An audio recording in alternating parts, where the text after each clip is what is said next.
This is the Levels Network. I'm Justin Horo, joined by the Triple OG Willie Mason and the bro Lukey Stowe. Boys, as always, this show is brought to you by Mongrel Boots. Aussie born and bred, Aussie owned and made. And by the way, we have just a whole bunch of mongrel comments that we'll get to in a little bit, Mace. But anyone on the footy field show some mongrel for you over the weekend? Oh, jeez. I'm not sure. Not much. There was a little bit. I mean, it's just after Origin. It was just like, most forwards sort of show a little bit, but there's I don't know, not that much because you can't really go over the top. Okay, so what do you got for me? Because I need some mongrel for this episode. I'll tell you who needs a lot of mongrel and who has a lot of mongrel. Our boy, Timmy Zoo. Ooh. All right? Hey. We've got him. We've got him. Oh. We've got him on. We've got him on. Look at the rig. Yeah. The Moreton Bay Fig. This is it. And then we'll add the news, eh? We will. Tim Zoo. Oh, I love it. Tim motherfucking Zoo. I love it. Hey. Look at this. Oh, Look at the Lukey. kid. Oh, Lukey's pre-organised this. He hasn't got the rig yet. Should I give him the news? Go for your life. We will be going to Las Vegas tomorrow morning to the Tim Zoo fight. Stop it.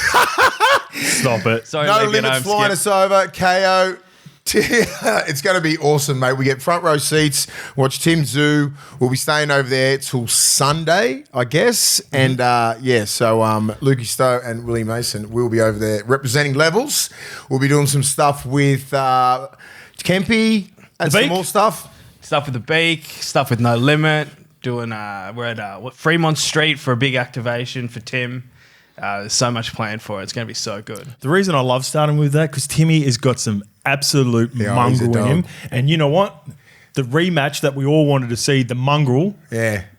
He's going to have it, mate. This guy is what, 6'7", 6'6", 6'7", just a little bit taller than me.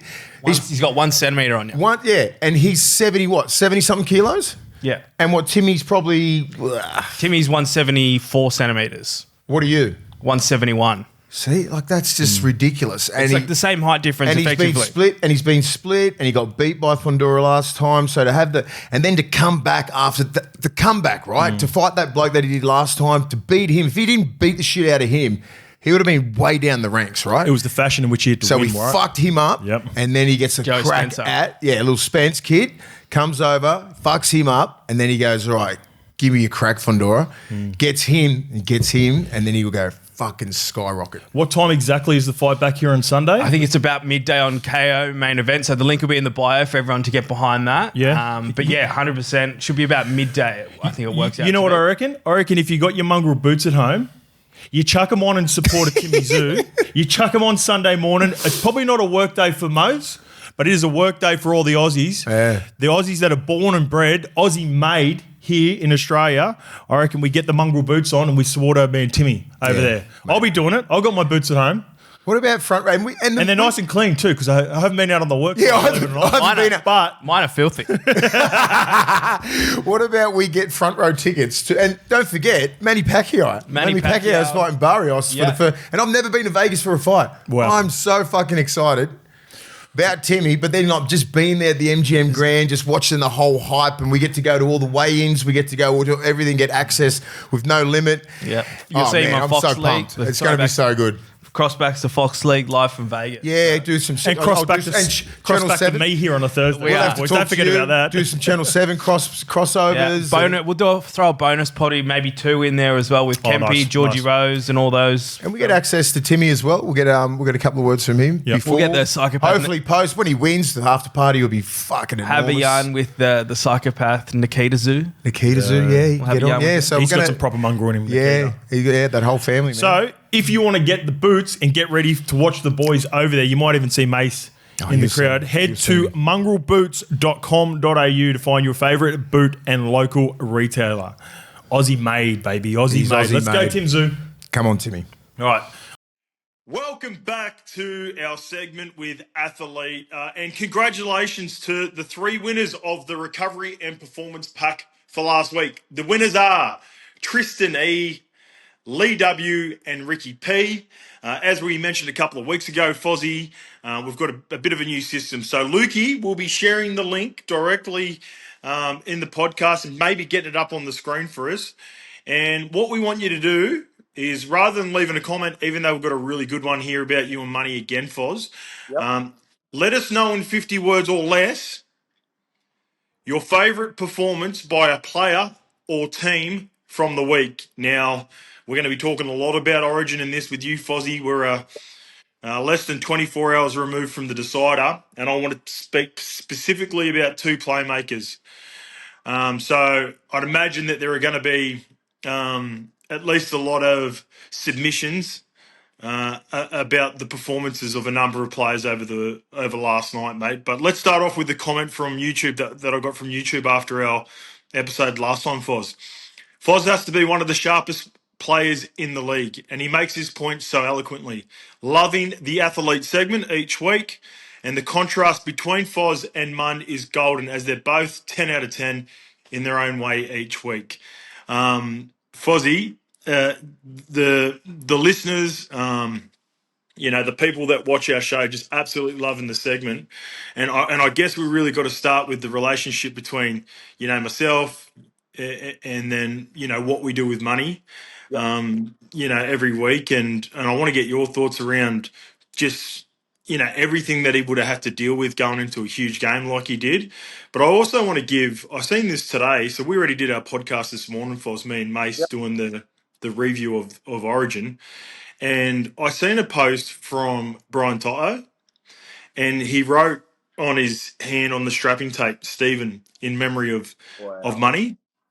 And it just shows that I guess one of the best things about what we do is over the years you've been doing it for a very long time now, Foz. The relationships that you build, sometimes not even with teammates, but even guys you compete against over the span of your career, and the respect you got for each other. And I thought that was a really nice moment, and just wanted to grab your thoughts around at least what sort of money he'd been going through the last week or so with the passing of his father. Yeah, well, mate, first of all, obviously our thoughts and prayers are with Money at this time and his family after the passing of his father. So must have just been the most incredibly tough week for him.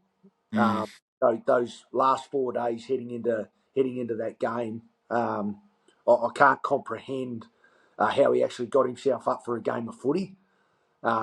It just shows how mentally tough he must be. In order to show up and pull it together and then perform the way he did for his team. Unbelievable. Mate, yeah, quite incredible. And just on top, as you touched on, I think the greatest thing about our game is it's a community, right? It's just a massive rugby league community, and it stretches so far and wide. And at the end of the day, even though we're competing against each other out there for the 80 minutes, there is a deep love and care for every single player in our competition, every single person within an organisation, fans. You see it all the time throughout our game, and you can just imagine that the New South Wales Blues players were feeling Munster's pain. For sure, they were. As much as he was feeling it, no doubt. And it just goes to show you the support that Toto wanted to show Munster, even though he was, going up against him in a game 3 decider, that at the end of the day, life matters more, doesn't it?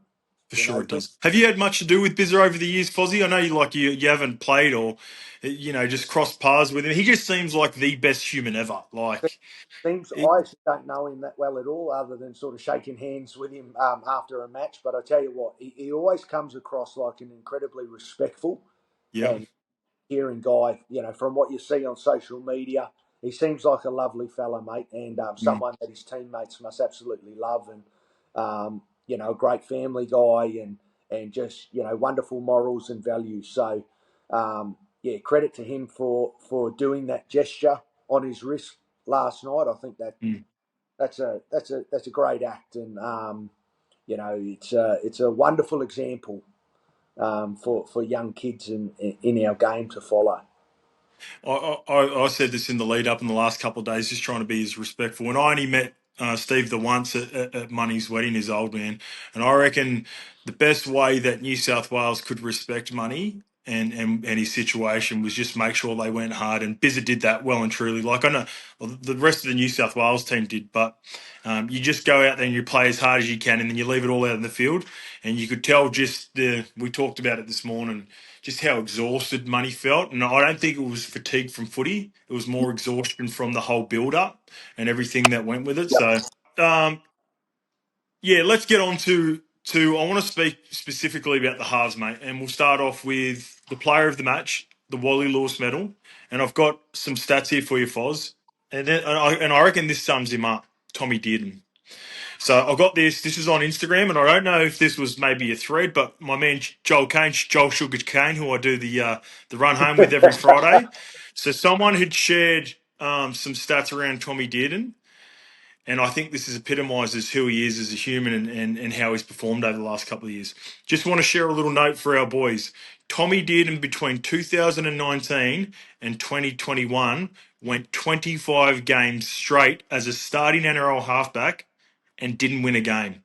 Imagine the head noise, the doubt, the resilience, the belief, hard work is one of the great stories, and it's a test to his character.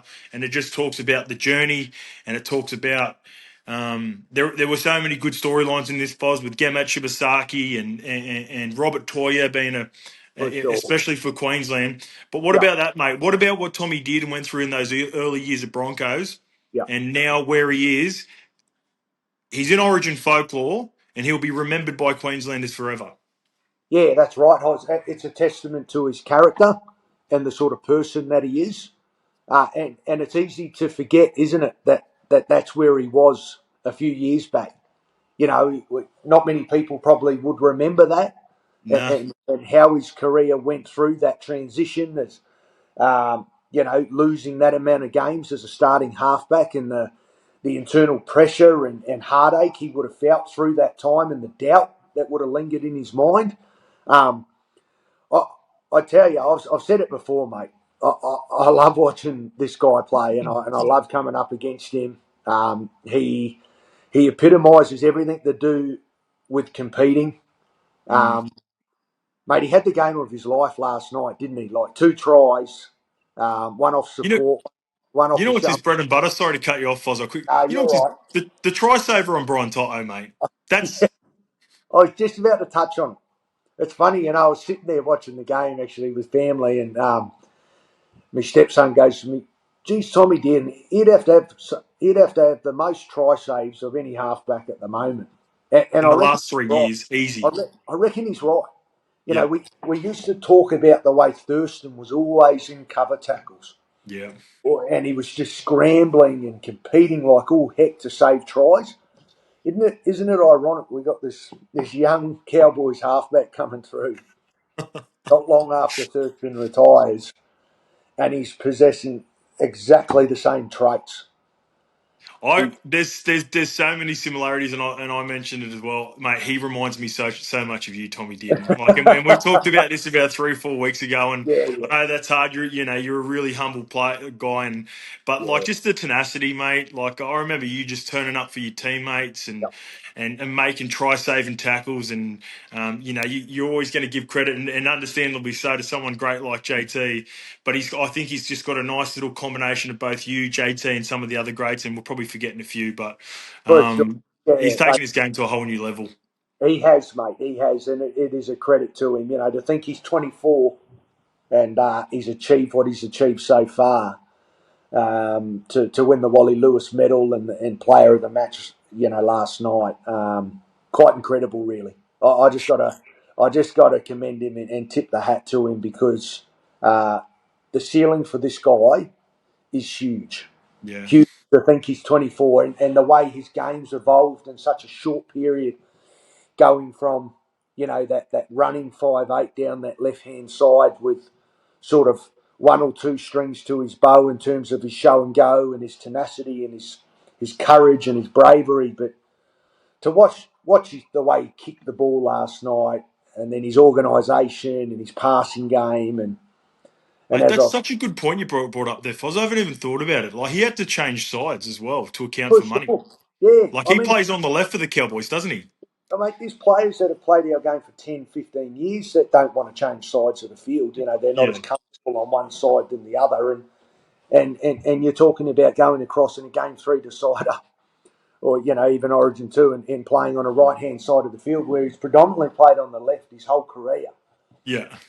Just threatening the line down that left hand. What were some of the awkward things? Because you're predominantly left side as well, Yep, Foz, most of your yep, career. You've had to play on the right on occasion to account for different plays and combinations. for sure. What's the weirdest sort of thing that is you've like, this feels just like you find a way for Yep, sure, and Tommy did find a way, but yep. just what feels uncomfortable with it being on that side of the field? Is it defensively? Is your inside shoulder? Is it the way you attack the line? Do you like Yeah, coming off a certain foot? What is it that you love on the left compared to the right? yeah, look, there's a range of things that are different. As you touched on, defensively, you get comfortable, hitting with one particular shoulder, so then you've got to adjust there. They're minor changes. Kicking Mm. game probably helps his kicking game, being on the Yep. right side because he doesn't have that inside pressure where he normally would on the left-hand side.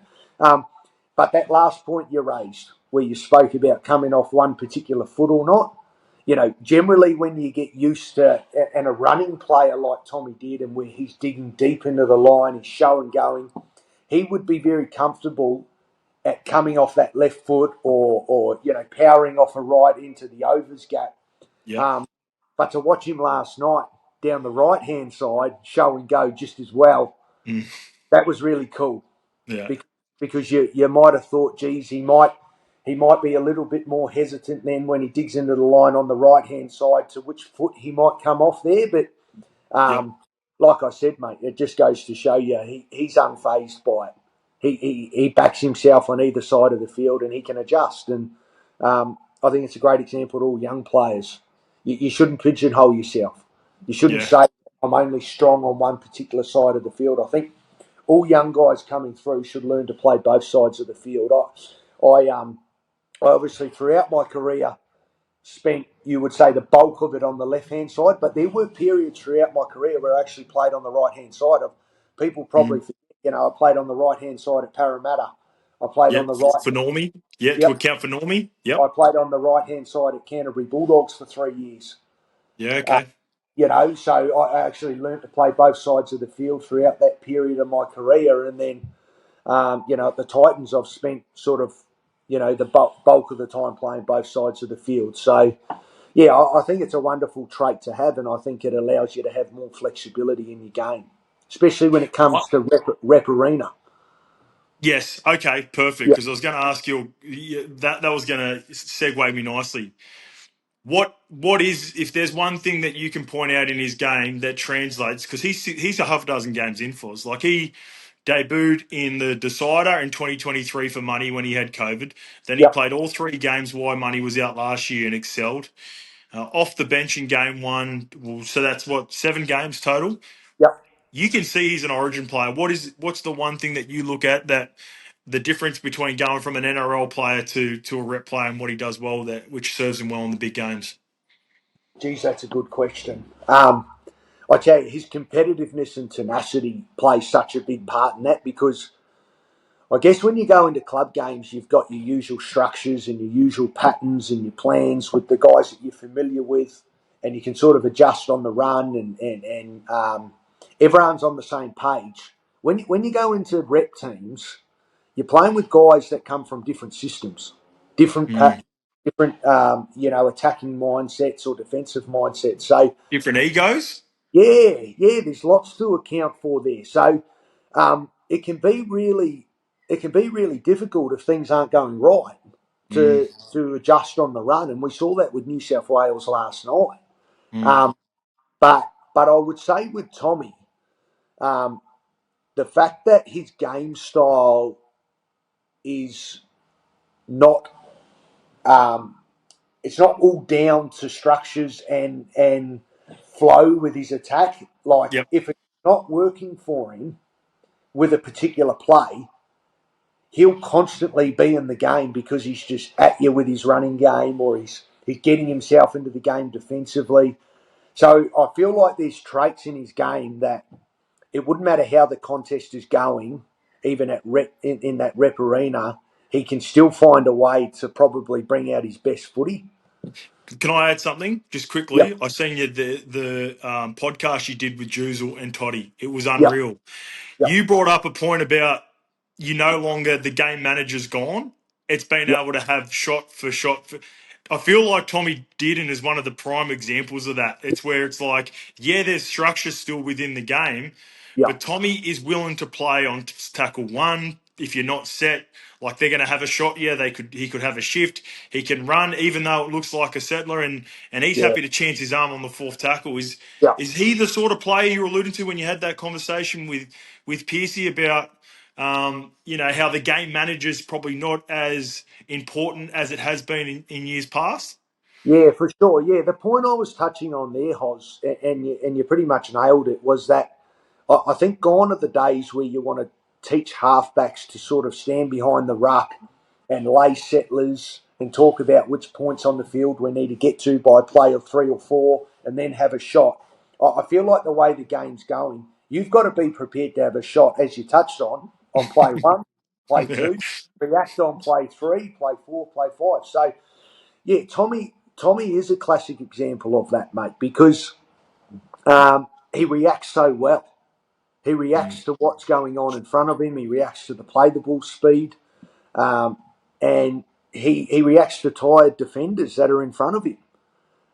So you talk about young halves coming through. I mean, they could do no wrong watching Tommy Dearden's game, and just the way he's continually evolving to I guess adjust with the times and the way the game's heading.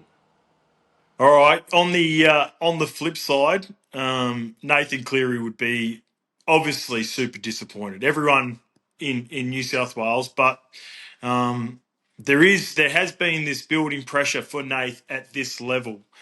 Is there, going back again to club level where he has been so successful and had these really good systems in place? Do you think that is maybe one of the big issues that sort of holding Nathan back a touch to those sort of performances that we see at Penrith compared to being at New South Wales and not having the success that he's been able to have at club level? Yeah, I do agree with you a bit there, Hoz. I think that, and this is not a knock on Nathan Cleary. Let me make my point clear here. This young guy too is one of the greatest halfbacks I've seen in my time throughout watching footy. I think Agreed. his Agreed. ability to ice big moments in big games and let's not forget what he's done in four premierships for Penrith. So I think off the back of that, the point that you made there, and I agree with you, is that it would be a double-edged sword for Nathan here because when he plays for Penrith, and he has played for Penrith, they have been so slick and so successful in their structures, their attack patterns, everything that they can do on a footy field to adjusting on the run. They all understand one another's game so well. Yep. And this is the point I made at the start, is that when you go into rep teams, you're playing with guys that you're not usually playing with. And I think for Nath, it's a bit of an adjustment period for him. Yep. Just in terms of the rep arena, because he's so used to that structure and pattern at Penrith where they're so slick and they understand one another's game so well. And they've got plan A, plan B, plan C. And it's just so different in rep teams because... Can I give you an example, Foz? I want to sort of, Yep, I feel like I've got an example that involves me with you. yep, So yep, I arrive in 2013. yep, You tell me exactly where you want me to be. I don't ask questions. I understand you've got the runs on the board. You're a yep, premier half. I'm a sort of journeyman back row at this point in my yep, career. So whatever you say, Foz, I do. And I feel yep, like that's what Nathan gets at Penrith. Yep. You go on to play with Sonny Bill Williams in the 2013 World Cup, and Yep. I imagine Foz that relationship's a little bit different. You know, that communication between Sonny and you, it might Yep. not be all your best work every single time, taking it to the line, playing short to Sonny, and him just punching a hole. You've Sure. got to adapt to what Sonny does as well, Yep. and I think that's where Nath is. I think that's the next step for him at rep level. That is a Do you feel great like that makes for sure. sense? For sure. Yeah, You yeah, think about it, Penrith, how when he goes onto the field, it is his ship. He's driving it. Every single player in that team pulls into line and follows exactly what he wants. And you would think going into Origin it would be exactly the same, but it's not. mm. Because he's not playing with every player that he plays with at Penrith. There's guys from other Takes systems. forever to build those reps and those Yeah, combinations, doesn't it? Yeah, you know, he's got, Crichton that plays for the Roosters. He's got, other guys outside him that he's not playing with every week. So, yeah, I just feel like, he'll know himself that he's going through that little adjustment period there where he's learning how to find what his best game and how to get his best game on in that rep arena with guys that he doesn't usually play with. And he's an incredible thinker and a great planner of his footy. You can see that. He's a studier of the game. He understands what he wants to do when he goes into a contest. And, transferring that into the rep arena with guys that you don't usually play with can be a little difficult at times. And I'll be honest with you, mate, I struggled with that at times throughout my career. yeah. I played in a very slick team at Manly early on in my early days that everyone knew, as you touched on, what the structures were and where everyone was going to be. And then Who's in charge? Who's yeah, running what? Who yeah, controls what edge? Who controls the middle? spot on. And then, Yeah, you go into a test arena and you run out in the Kiwi jumper and you think, yeah, I'm playing with the best players in the world here, in one side. It should all run smoothly, but everyone's coming from different systems yeah, and different structures, so it can be really difficult to all, be on the same page at the same time. yeah. Yeah, I'm rooting for him. If Queensland weren't able to win for money, geez, I really wanted him to win. Like I Oh, really wanted him to have his moment, and he will. Like it mate, because just because like even outside of what we do on the podcast, I'm doing the yeah, radio stuff, and the immediate feedback and criticism was is that's what happens when you play the premier position. You're the premier yeah. player.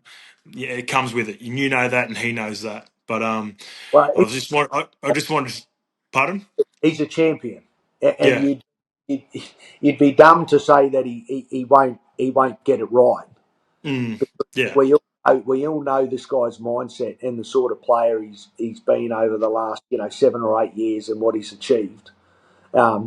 Mate, he will dominate in that arena in time to come for sure. For sure. For sure.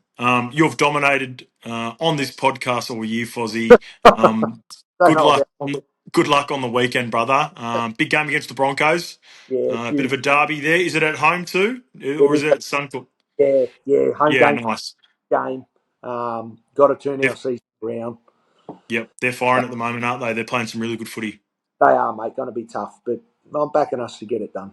We're Yeah, due. so are we. So are we, brother. All the best. Thank you for this chat as per some really good nuggets out there for any position, any walk of life. Love chatting to you fortnightly, brother. Thanks, Hoz. Thanks for having me. Pleasure. See you, Fozzie.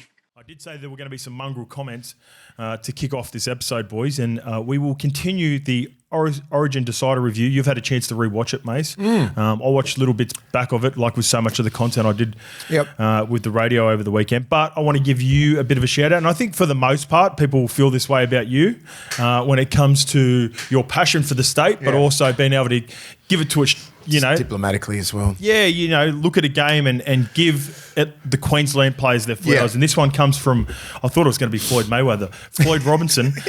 Willie Mason is a legend. For a Blues great to acknowledge Queensland's performance is just on a different level. So I agree with that. I know how pissed off you get because you sometimes some of the stuff that you feel about performances and the frustrations that you feel towards the Queenslanders. Once we get on the potty, you're like, all right, even though it pissed me off, this is what I feel about the Queenslanders' effort. And then even so right now, when I went back and watched it, I'm like, that was a perfect performance from Queensland. It's exactly what they had to do. 30 from 30. They did a fucking ESPN 30 for 30 on us. They did it. They 30 for 30. How are you how can you compete with that? And we were, and it wasn't like they were just having 4 up for a kick. No, they were having cracks at us, like about 3 or 4, playing proper football at us, and just for the 69th minute, and then they made a mistake, right? And like by that time, it's fucking 20 nil, 20-6 or something like that. It was pretty much game over. Yeah, it would have taken a miracle for us to come back. And I look at our efforts, and I'm like, we weren't that fucking bad. They were just so good. They were about 5% better. And I said it at the start, with the Munster situation, with the Big Papa situation, they always find narratives. They find little things, like especially with Big Papa. This is before. Yeah. This is before Munster. And then I just went to, and I was like, One thing that I seen after the fact, watching the presses back, because I hadn't watched the presses when we did the episode, is I didn't realise, maybe Billy had said something in the lead up and I just missed it, but Papa didn't arrive into camp until the Wednesday or Thursday. No, he did announce it initially because did he? his kid, Yeah, so Big Papa had he just had a baby at Newcastle, wasn't he? then When he they was had in some Newcastle? complications. So the family was in hospital for a while. So Big Pups, when everyone arrives Sunday night or Monday morning, he didn't arrive till Wednesday or Thursday, and he reckons, and you'll love this, he goes, big little Tino followed him around like a puppy dog. Love it. All camp. As if you wouldn't feel that. So again, that goes to the narrative. That and goes to we said it before. We said it before. Like Tino will love having that guy. He'd be like his OG in there. Like I always wanted to play Big Papa at Origin. I played against him club level, and he's probably a little bit past his best. Now I get to play with one of my idols. He would have played with him. Yeah, maybe. I saw a photo maybe of the them. 2021. Yeah, there were a photo of them together. Yeah, because I think Papa missed the historic 2020. Series, but so 21. 21. Okay, I didn't know Tino's been around for that long. Yeah, I suppose 2020 series. First year, he goes grand final. He won it all. Yeah, he won it all, and then and then you add the Munster thing in, and then it's just that they looked about 5 to 10% more urgent, more enthusiasm, all those little words that win Origin games. Yeah, and I looked at it, I went, fuck, we would have had to play the perfect game to beat those guys. And we had some plays that were just off. Yeah. We didn't make on-field adjustments, right? We didn't where they did. They were a lot deeper when they were having some strikes at us. Yeah. We were really flat, and we played that real one-dimensional Yowie getting the ball, lead runner out the back, and like Tommy did, and all these guys were just fucking shutting it down. I'm not a halfback or anything, but I've spoken to Joey Johns and I've spoken to the best of them. What do you do when like someone just rushes up? They come from the inside, they rush up, like you can see the did and that come up, like put a little kick in. Yeah. You know what I mean? We didn't even try a little kick. We tried maybe one and we got it back. First one wasn't a good one from Luai, a couple other things, and we just kept playing flat. And 3 or 4 times the ball goes to ground. Yeah. I was like, fuck. We talked about it. Change it up a little bit. Just a little bit. I was, go the other fucking way. Yeah. I thought right side, probably could have got a little bit more ball. A little bit more quality because we had. So Queensland probably played shit for 5 minutes defensively because we were going bang bang straight to the edges, letting our big centers cook a little bit, and they were out a little. They beat their one-on-ones. They were showing some space, and then we just went away from it. And they made adjustments on the field real quick. That's what shows how great they are. And we couldn't adjust with our attack through Luai and that edge. Yeah. They should have come across, and there were so many options, and it's hard. I know it's hard to see when you're on the field, but like when Cleary was just say on the right side of the post, you go down the short side, or not the short, the shorter side, he'd go over, and there'd be no back row there. You could have a shift on there. I see him take him. He'd dummy, and then just take ones by himself. Same as Luai, and I'm like, fuck, you got to strike a lot. You can't just have 1 or 2 strikes in the middle of the field, right? Yeah. And just wait for that kick, and then you know what I mean. Like in Origin, you've got to fucking have a crack all the time. That's what Queensland did. Yeah, I was speaking to Fozzie about it after the game because on Thursday we did our segment, and we'll drop that chat for people. It's going to be after we finish our review, or like put a bow on it, and he talked about it with Piercy and Toddy about how the game's changed, the game managers just aren't there, and it's just like you've got to be able to, even though you have clear structure and shape, you just got to be able to play every play. And that's what Money did so much better than. And they're like that. They're naturally like that. Yes. Cleary's not like that, and neither is Luai, because they are so structured in the systems that they come through in Penrith. That everything has got a reason. Get to a spot. Get to a spot, and Yowie sometimes suffers in Origin, the Origin arena, where everyone's saying just play tough, go through the middle. Where I'm like, where Yowie, he's got such good footwork when he catches at sea. He's got the 4-man coming in, but fucking no one's near him. Because everyone's waiting for that, saying that the next play or get to that spot, so we can go right. Where if Luai or whatever the back rower is, or fucking fullback or something like that is pushing up, you've got fucking 5-on-2, 5-on-3, and then you could really have a crack because our centers hang back a lot because they know that the next play might be there. And I was like, it's the game is of. And in Origin, I get it because the fitness and the levels of like fatigue you have. You're fucked, right? To push up on every play, you're fucked. And you're talking like, I'm talking in little instances where it's like the 35th minute, the 65th minute. Your ass is hanging out, right? You're just fucking taking tough runs, but like that's what Origin gets. You want to play Origin, you dominate Origin. They're the little plays that fucking get you. That's what's why the fuck did you push up? Yeah. Like why is he there? You know, like why is he pushing on every play? Why is Munster? Why is like the fullback? Everybody just. Hammer, like everyone was on every single play. So when a little fucking loose ball comes up, boom, 5 fucking Queensland jerseys. We make half a break, 5 or 6 Queensland jerseys. And that's that little fucking extra little bit that they had that I was petrified of that would get him the win. And that's what got him the win. Those extra things. I saw fucking Ruben Cotter on the ground who's been out there for 70 fucking minutes, bang around the legs. There was 2 people on, just sprint back, not to the short side, to the long side, pushed everybody over that way. And I was just like, fuck. That was the 70th minute. That was the 70th minute, and that little fucker's still doing that. Like Ruben Cotter's a dog, mate. He was one of the best players out there, easily. Oh, man. If Dearden was not that guy and was just outstanding, deserves everything. It was Dearden. The next guy was Cotter. Cotter was fucking second best.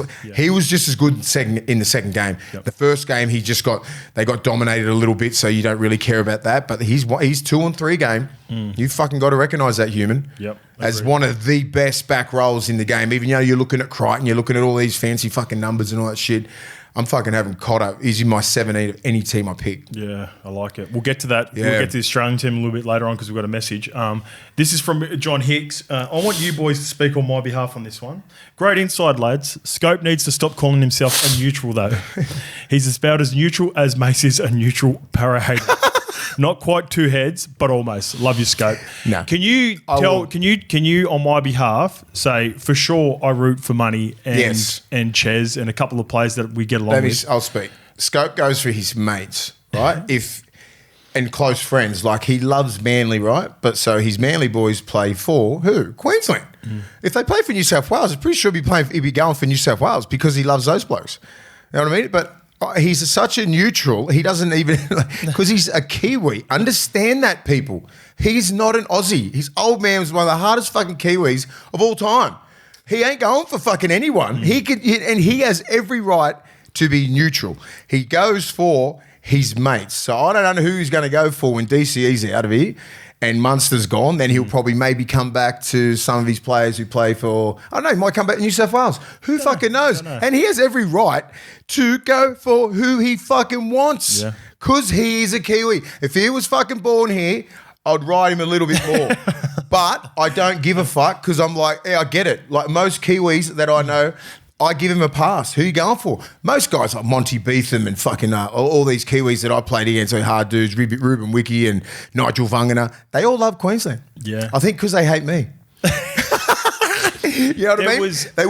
They always loved the Queensland underdog because I think New Zealand's always been an underdog against Australia. So I had that mentality, and I get my it. dad has that history with it, and because when my dad was growing up, were playing over here for Parramatta at that time, New South Wales were very dominant. Like it wasn't the 8 games in a row, but So it was sort of the underdog mentality that a lot of the Kiwis embraced it. I grew up obviously going for New South Wales, but I just never felt that attachment the way that I felt with the Kiwis at the back end of the year. So even though I went to school here, supported New South Wales, it's like I like the players. I didn't love them. I didn't love them the way that I loved Stacey Jones growing up. No. Like, because Dad played for the Warriors at the back end, and like the way that I got fired up for a haka or Stacey Jones or Ruben Wiki doing the haka, and like that hits different. That hits way different. So I understand the passion of Origin, and there's a part of me.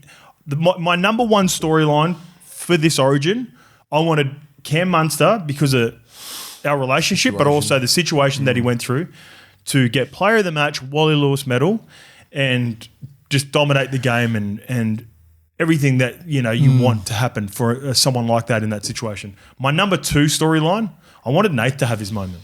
Yeah. I wanted Nath to tick that box. And even next year, there's more pressure. There's more pressure on him. More that they keep coming up with wins like this where we're expected to win.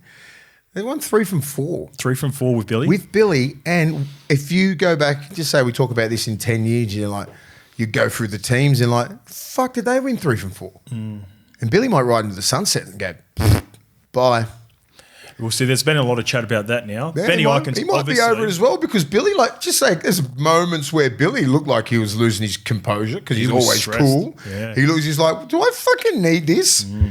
He would have been thinking that. He's just like, do I? I can go 3 from 4, come back. You know, we probably go back in the history of times and look at those wins as like, they're up there with some of the best wins in Queensland history, especially with this last one. Maybe I want to walk away for a little bit. You know, like just whatever. There's an Aussie job up for grabs at the moment. Take the Aussie job. I don't know. Billy can do what the fuck he wants right now because he's Billy Slater, because he's done that with arguably New South Wales being more dominant, right? Being favourites. And he's still jagged 3 from 4. And if he walks away and goes, I'm done, guys, they'll be like, yeah, sweet. We'll get Cam Smith to coach. Oh, fucking great. Oh, no, you don't want to hear? Nate Miles can coach, all right. Oh, fuck me. Get fucking GI. No. Let's get JT to coach. JT, yeah. So take your pick. But going back to the neutral, he is a neutral. Yep. Trust me, he's a neutral. Let's stay at people. I think most people know that by now. Going to just Billy Slater, if this would scare the shit out of me, being a proud Kiwi, going into it, Ashes test into a World Cup year next year. If Billy was to take over from Australia, they're obviously the favourites regardless. But that would scare me as a Kiwi. That would.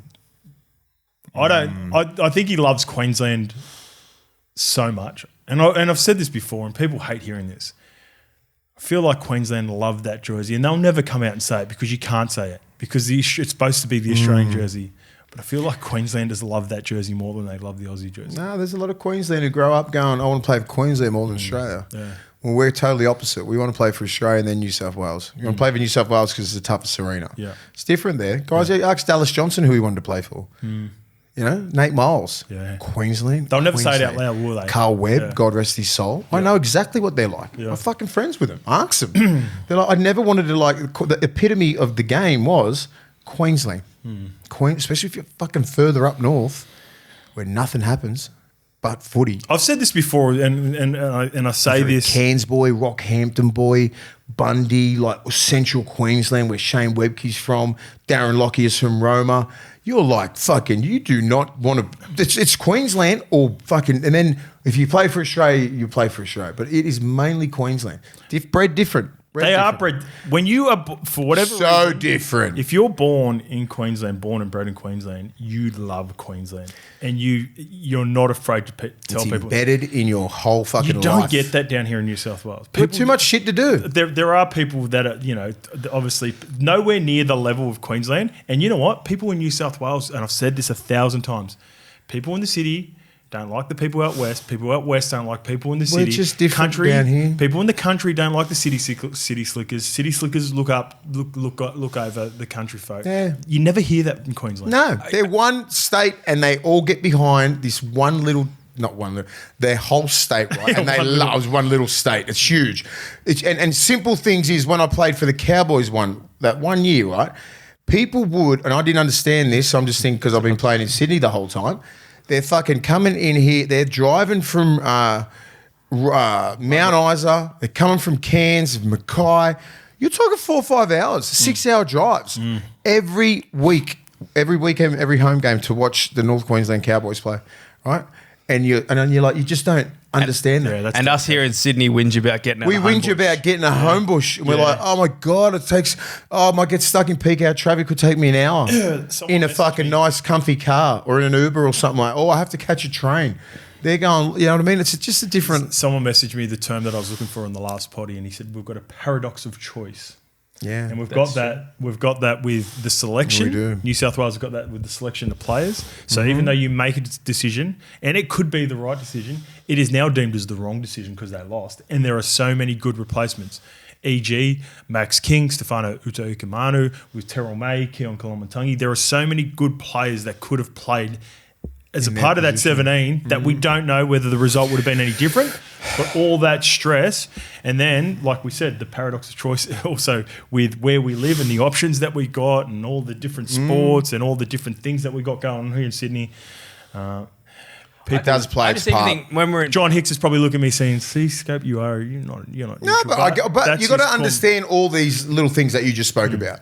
Still doesn't mean like that they love the game more than us. I think They just fucking played better. we touched on it. Maybe it was on the Tab potty that's out now. If everyone wants to go to the Tab channel, talking about like I think Forex do it really well for Queensland, where they've all got their like postcode, and then it's fucking awesome. Billy's got the like when we're in Perth and we're standing right next to the locker room looking in. You've got all the stuff on the wall from that '95 thing. My mate did the tour before Game 3 of the New South Wales, and it's just like Nathan Cleary, player XYZ in the lockers. It's sort of like There's always a theme, right? There's always a theme with Queensland. Yeah. But for the Blues, it's just like You're just in there and you're like, yeah, I'm here. And I did. Why do you think he didn't go down that tunnel? What was behind Who that? lost? It was Madge's idea. So Okay. when Madge did the review of Game 1 in last year, given the way that like how Jack Suoliti was to come out there and then take Thingo's head off, he reckons it was played too much of an emotional thing, and they surveyed the players as well, and they just want it to feel as normal as possible. Fuck that. You reckon you'd walk through there? Walk through there. You don't have to get. You're walking through there. You're not Are they walking through there on the field? Yeah, so they're setting up at the Excellence Centre and walking to the field through there. And Okay. I thought they were just walking into the sheds and then getting changed. No. So they're okay. starting at the Excellence Centre. And I get it. No. I get it. The atmosphere, and then all of a sudden it's just like the dopamine hit. No. I did. Is there a secret tunnel that goes? Yeah. Sorry. So there's a tunnel with all the fucking grates along the way. So you'll be fucked. Gotcha. I get tingles now. Yeah, it's fucked. So I didn't know that they were getting strapped in their shed there and then walking that whole way, which is a solid it's not like you're walking out like that. So it's a good 2-minute walk of all that fucking longer. Yeah. You know what I mean? And you would feel like you'd fucking kill someone. And it's got all the grates up on the wall as you're walking through. Yeah. Ooh, that would get you pumped. Oh, it does. Still, maybe they fucking needed that Game 3 because it looked like they come out. Looks like Queensland walked through it. I reckon, does it feel too much? I reckon the lesser of two evils is getting pumped up for your fucking guys who've been there and done it before. Too much like a club game? Is there like a happy medium where they can do something? No, I need to walk through. I need to walk through that shit. Suoliti just went fucking mad. Yeah. And he just missed it by that much. Was just Walsh, he's fucking slipped over. Who cares? Maybe not the example, but it was still like the players were surveyed and said that's the consensus was they just prefer to be at the stadium.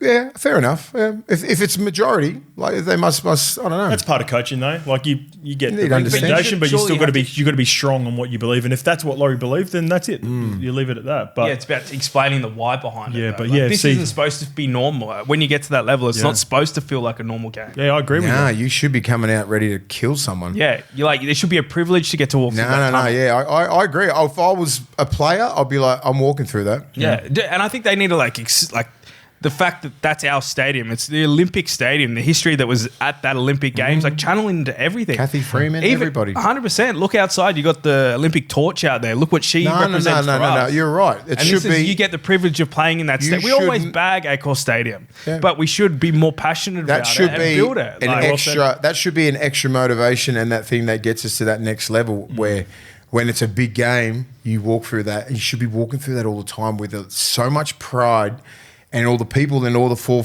your forefathers who did it before you, and the names of everybody up there. I've walked through it, right? You see fucking everybody, all the Hall of Famers, you see the names, you see your own fucking names up there, and you walk through, and it should be just like, control yourself, right? Control your emotions, because it's highly emotional.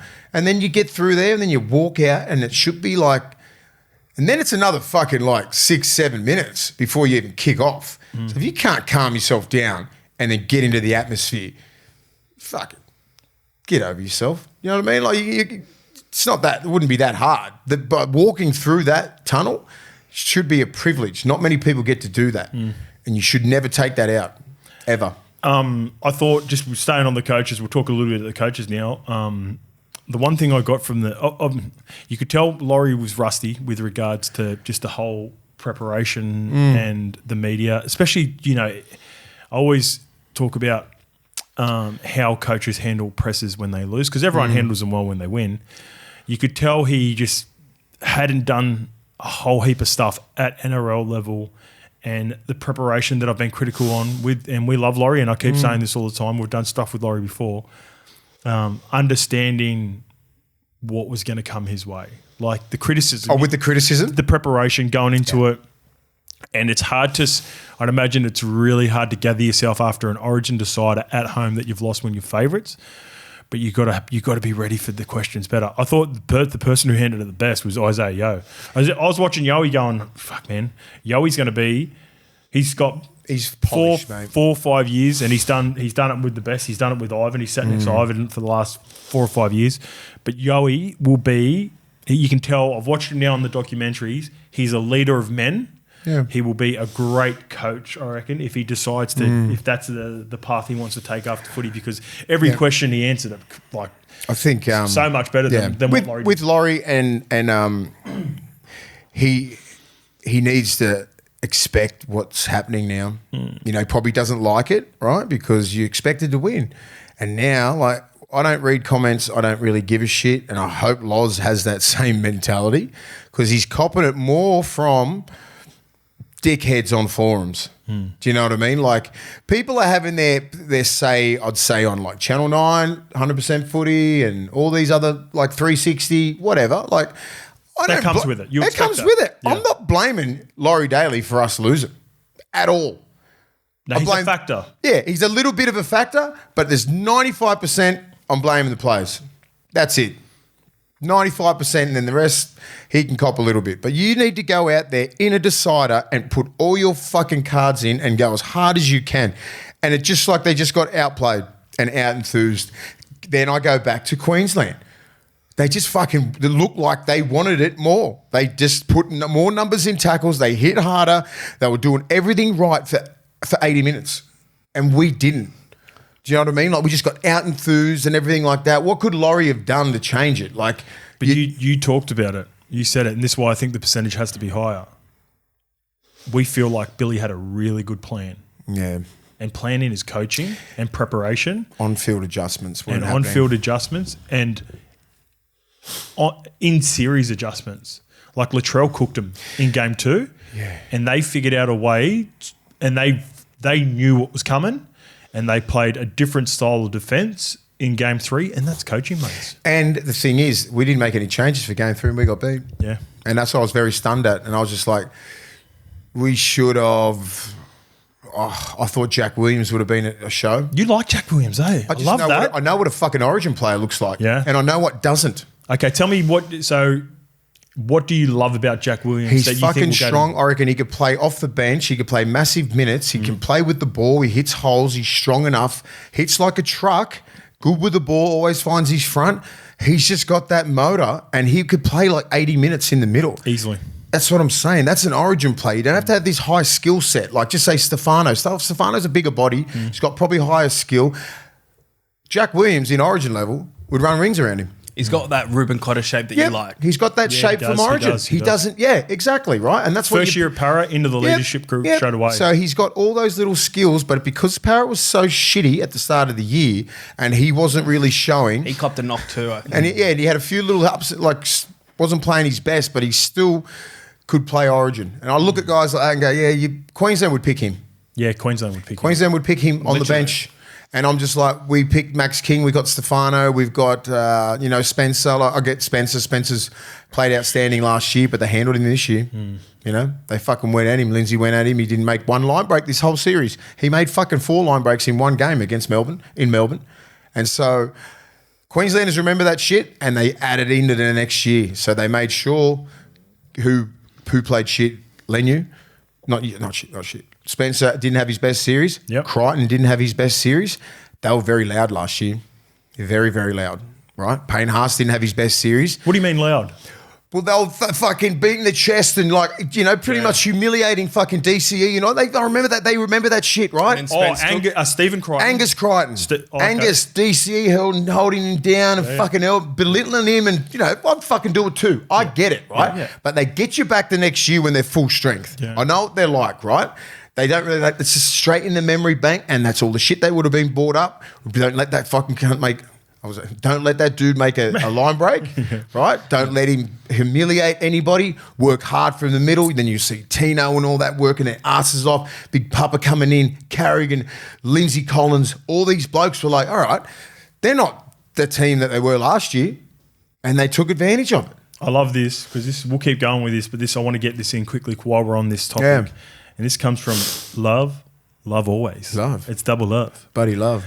I would love to hear who Slater would pick for the Blues in a different multiverse if he was coaching New South Wales. That is such a fucking good hypothetical. Well, there's Jack Williams. Jack Williams, I reckon he picks, but Jack Williams, there's similarities between Jack Williams and Max King. Toilers walking through the middle, He runs harder. He's probably got better line speed. He's got better leg speed. Yeah. Leg speed. But you could see there's similars between. I think Max King had a decent series. I watched it because I watched it game, right, and then I watched it live, and I watched it on TV. I went, why didn't you leave Max on for fucking longer than 23 minutes? He was going okay? He was going okay. Yeah, okay. He was finding his front. He was doing his thing. I'm like, you got to give him a second stint. But you left Stefano out there fucking hanging his ass out. Like he was like done. Like you got to get him off. Get him off. Do you know what I mean? I think as soon as Stefano got on the field, he had to do a big chase on Tommy. Fucking had to max out pretty much straight away. Yeah. And then that try when fucking the baby goat scores. Where the fuck was he looking? Do you know what I mean? Like he was standing at the post looking this way, and fucking Liam Martin had to come across. Like that's detail. That's fucking head on a swivel, middles. Like if you slow that down, have a look. You'd fucking need not pick him again because of that. That's how fucking strict you'd be in Origin. You're like, and if you could see it through the players when they fucking saw it. If I was doing that, if I did that in a fucking Origin, and that was around like Robbie Kearns and fucking Jason Stevens and all the fucking Fitzy, Hindmarsh and all that, Luke O'Donnell, they'd rip your fucking head off. The Donsky would. Oh, they'd come in and just fucking really, and then no one said a fucking word to him. No one. And he just stands there. I couldn't cop that. I looked at that and I'd fucking kicked the TV in. Do you know what I mean? When I watched it at home, because I didn't see it at the game. I was like, oh, you fuck. I couldn't believe that. And it's coming from a Bellamy fucking coach human. He just, he wasn't on there for that long. Just little things like that you'd never see. It's like he fucking barged off 3 or 4 of our best defenders. Who else was thereabouts though? Because it can't. I think Yowie was there, and there was 2 markers, and fucking Stefano was on the right side. Just still get a. So he goes that way. He goes that way, spins back to this way. Stefano should have been the one catching him. Gotcha. Liam Martin had to come from across him and come in the other way, and he spins across him and then scores. Oh, so is Liam Martin the one who checks him and then he? Liam Martin's outside Stefano. I thought so that's the to 2. left-hand side. It was the right side. So he's Itikimanu is just standing there. You Look at that. I want to watch it. I need to replay it. He should have just stayed there. Watch. So Reece Robson and Yowie, and then he has to come from the other side. Fucking Liam Martin. Edwards, Yeah. Reece Robson fall off Martin. Yeah. Oh, Martin comes from the other side. Yeah, outside of Stefano. Just shit like that just went, oh, God. Look where he gets caught, there. Yeah, that's true. Yeah. Not good enough. Not at that level. Yeah, not a good moment for him. Not at that level. Stefano's probably a year or 2 off on dominating that level. Yeah. So he needs to understand the Melbourne system, first of all, and dominate that. Yep. And then a couple more years. Oh, we're back, yeah. Couple of years, right? Do his apprenticeship a lot more. Here we go. I'll give you an example. And then he could not play Origin. He can dominate Origin. Yeah. Oh, so you're not giving up on I'm not giving up on Stefano. Yeah. That's just being tired and detail just went out. He just fucking got lost. Yep. That's what happens it can happen in Origin, right? Yep.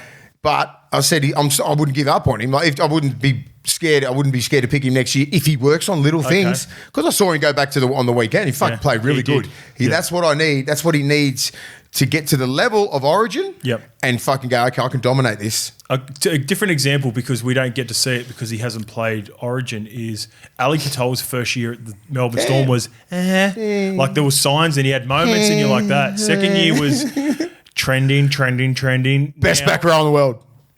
Arguably. He's a pretty good Who's back better row. than him? Dalian back row of the year last year. He's in the conversation. He's for fucking sure. going to get it again. Yeah, Who else would get it now, right now? Right now? No one. He's going to get both sides. He's going to be like Shohei Hatani and get a fucking all-star for pitching and batting. Did you see him hit it into the water? He's the king. Shohei is the best. And stealing bases as well. I'm going to get a jersey when I we're love in how Vegas. there's blokes out there in the water just waiting, just in case it happens. I've seen those. Yeah, where's that? Oh, no. That's San Francisco. Is it San Fran? Yeah, because Barry Bonds used to just belt him Are you out. sure it's San Fran? Pretty sure. Or maybe Boston. I don't know. No, I think it's San Fran. Find out. When they're all in the boats and trying to get his ball. I'm pretty sure it's Barry. Where Barry Bonds was it San Fran? 30. San Francisco's McCovey Don't Cove. fuck with me. Come on, son. That's our cue. You know what? I've been down a fucking rabbit hole of baseball lately. Yeah. It's cool. Ridiculous. I do it I around love the it. finals. Hardest game, top 3 hardest game ever to play. And that Shohei Hatani is, they reckon, the top 3 best player of all time already. He has to be. He throws 100 miles per hour, and he was the first one picked, all-star, batter. Yeah, both sides. He was the first. He's going to be Eli Katoa. Eli Katoa's going to do the same. He was the first one to get 50-50. Yeah. And he nearly got 50 stolen bases. He nearly 50 got homers. 60-60. So, I don't know. We're going down the rabbit Who hole. gives a there with fuck? baseball. We love baseball. No, but I'm coming home. I'm coming back with a Shohei Hatani, LA Dodgers. Love it. Straight, Fucking we're going kid. Culture Kings Vegas. Culture Kings. We going Culture Kings? Yeah. Fuck yeah. I just won't be I'll as send fucking him a folded message. as last time. And you know what I like? It doesn't matter if you're on like a $2 billion contract is whatever. Loves a punt too. Does he? Loves a punt responsibly. Oh, yeah. He's a bit dodgy, isn't he? Love him. Manager. yeah. The manager. No, the manager loves a punt. He's gotten a shitload of trouble for that. Or so multiverse. Who else? Just quickly on this. Who else would be? So Billy's picking Dylan Edwards. That's a lock. Billy picks on form. To'o. Yeah, he would pick Dill still. Still? Dill's his To'o's a man. He prototype picked type Critter. player. I don't think he'd pick Latrell. I don't think Billy would pick Latrell. Who would he pick? Fucking Katoni or someone like that. Defensive. Yeah, I'm thinking Katoni's a dog. I know. Bradman Best. And Critter can play left side centre, and so could Bradman Best. I don't know. This is Billy. reckon This he ain't picks me. Latrell. You reckon he picks Latrell? Yeah, I Probably reckon- gets the best out of Yeah, him. he gets the best out of Latrell. Zach, I don't think he picks. He don't pick Luai. He picks Money. Oh no, he's New South Wales New selector. South Wales, Sorry. yeah. No. Why don't we pivot into that? We go through, we doing our let's do it. We'll Ashes come- team? Yeah, we'll do Ashes in a bit. We'll finish off. Got a last little bit. I don't know who to pick. I reckon he'd probably pick. That's what I say. Does he pick Birdo? Oh, here we go. Fucking go close to picking Birdo at 6, man. He's got to be Yeah, like. the defense is part of it because Birdo's a really good defender. Or does he? but he no, looks- you know what? Jerome's bread and butter is his defense. Jerome's love defense, edge defense at Panthers, and now that he's been at Tigers, his edge is always in sync. I got a We've Billy. got a fucking good team, man. We've got a good team. I Yeah. wouldn't change that many people apart from we don't have a plethora of fucking great middles. Here we go. I got a Billy pick. Go. Ethan Strange at 6. Yeah, fuck, you go close. I think Ethan is going to be a problem in the next 2 years. Here's one And- for you. I got one for you, and this perfectly flows into Ethan. And Strange. Dewey after the last 2 games. But this is about Katoa. But you could easily Yeah. put Ethan Strange in this category. This one comes from Bilal in this Abulaf. in this multiverse. In this multiverse. This is Billy Slater multiverse. Bilal Abulaf. Hey, boys, is there any Nathan Merritt? Bilal speaking Did out he actually loud. have that? I love Yeah, Bilal. he wrote it. He wrote Bilal, what's up? it. He goes, in debuting Katoa at 14 next year. As a New South Wales fan, I've noticed Queensland rarely throw a rookie half or spine member into the fire. They'll always debut them at 14 to blood them, Hence did. hence Dearden. Hence I Ches think- back in the day. Ches, Money, they've all come Everyone. off the bench. Kalen's come Kronk off the for bench. years, mate. Kalen, Kronk, yep. I think Katoa could play 13 or 9 if he had to at a pinch. Yep. And if the halves were to stay on the field, he would be going with Moses and Cleary. As Triple OG always says, iron sharpens iron, and I feel like Queensland have the next player pushing the incumbents to play better. Mm-hmm. They also always reference no one owns the jersey, which I think New South Wales could take a leaf out of this stage. Yep. Love to hear your thoughts. Bilal, I love this comment. I love it. This is my comment of the week for sure. Everything you said about that is 100% true. And I would 100% pick Katoa at 14. Yeah. Because he needs to understand he's been in camp for the last, year or two? Did he come in last year? No, first time. He was a bit young. He was a bit young last year, and he wasn't playing as good as he was now. Yeah. You've got to have him in camp. Not camp. You've got to have him in your 17. Would you? Because I know he can play 9. Because you run at him and he'll bang you. Yeah. We did that with Nico in Adelaide, and it didn't work. He ain't fucking Nico Hines, mate. No. That ain't Nico. This kid's a different breed, I know that. I know that, but you don't. Yeah, you wouldn't pick Nico because Nico couldn't play 9. He got picked in 9, I think, in his test against the Pacific. Got absolutely schooled because he can't tackle that good. But this kid can tackle. Mm-hmm. He can hit, and he's fucking. He would be mine. The beauty of Katoa, obviously he covers 7 and 6, but the main position, if you do not pick Connor Watson, then you've got to have 9 and 13 covered. Izzy covers that way better than what Nico would have. So that's where that comp just doesn't translate. I think mate, you could put Izzy Katoa in the back row and he would do a job. Just if anything goes off, he goes and plays there. Yeah, and I think Connor Watson, they'll try and he's not a guarantee next year. Once you lose, all those guarantees from the winning side goes fucking out the window. Yeah. So he'll have to play absolutely lights out next year for him to even get a look in because this kid's coming. And he's got Robson there too. And the iron sharpens iron, mate. Exactly. And I was pushing. I would not have kids a fuck if Katoa was 7, if Cleary. And I think they were thinking that. If Cleary, they would have had a word, you're right. He goes, yep, because if not, old super kid's coming in after and he's ready. I don't give a shit how young he is. He's 22 years old next year. Fucking easily ready. He was ready. He's ready this year. It just sucks that Cleary's there. But he has to play 14 for us for the next couple of years. You know, Cleary's going to get a little bit older and then he has, and it's going to make Cleary play better. Yeah, fucking He oath. has to play better. I love the last Cleary bit. Read the last bit, mate. Yeah. They always reference, this is Queensland, no one owns the jersey. I love that because I heard Critter.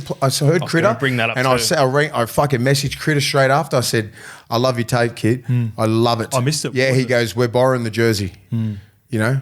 And it's a privilege to play. So it's just a fucking wise young man. Yeah. He's 23 years old. He still thinks like that, you know? And that's why he is who he is.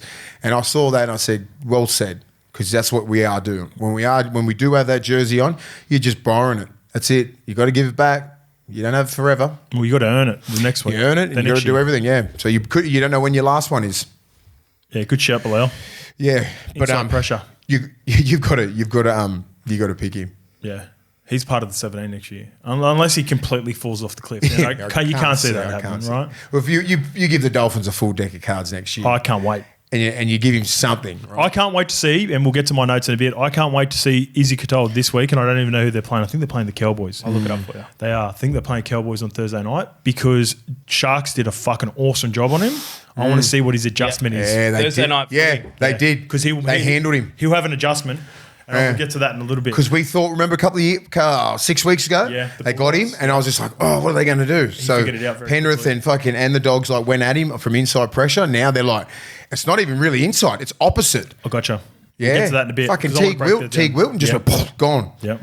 I was like, okay, he's a good play for him. Teague. I like Teague. Yeah, Billy would pick Teague Wilton. Teague, yeah, we've got a star-studded back row. Yeah.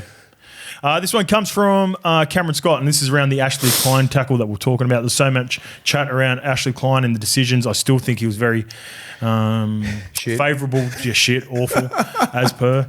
I tell you what. I was watching closely, and I was over the weekend. I was like, "Come on, G-Man had a rough game on Thursday," and I didn't get to. I didn't think Grant Atkins totally had a. Who'd Calvin ref?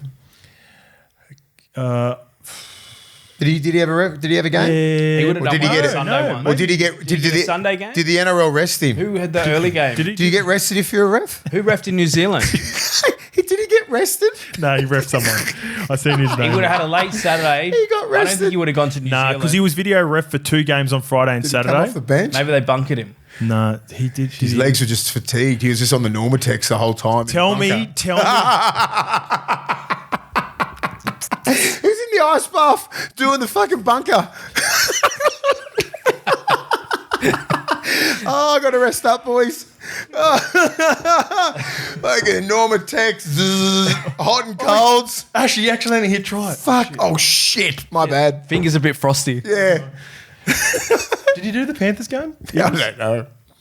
I'm trying to think. I'm getting the team list up. Team list Tuesday. No, he didn't do the Eels-Panthers game. No, that was the golf. I game. did not see his bald head around. Goff he's awful as well. The golf. I've been looking at. Did you I tell don't know me? the rest because of you now. Tell me you seen. I know the golf. Tell me you seen the Sizzlack on Liam Kennedy yesterday in the Titans. I like that. I don't like it. No, I fucking looked at it. I just went, that's solid. Yeah. It's a solid mo. I looked at that. I said, yeah, go boy. Fucking oath. At least they're getting a little bit of attention, the refs. And I don't mind him. Ash Klein was Yeah. the Yeah, I bunker don't- for the Knights Storm, senior review official. Yeah, so he didn't get a game. He got rested. Damn, he got rested.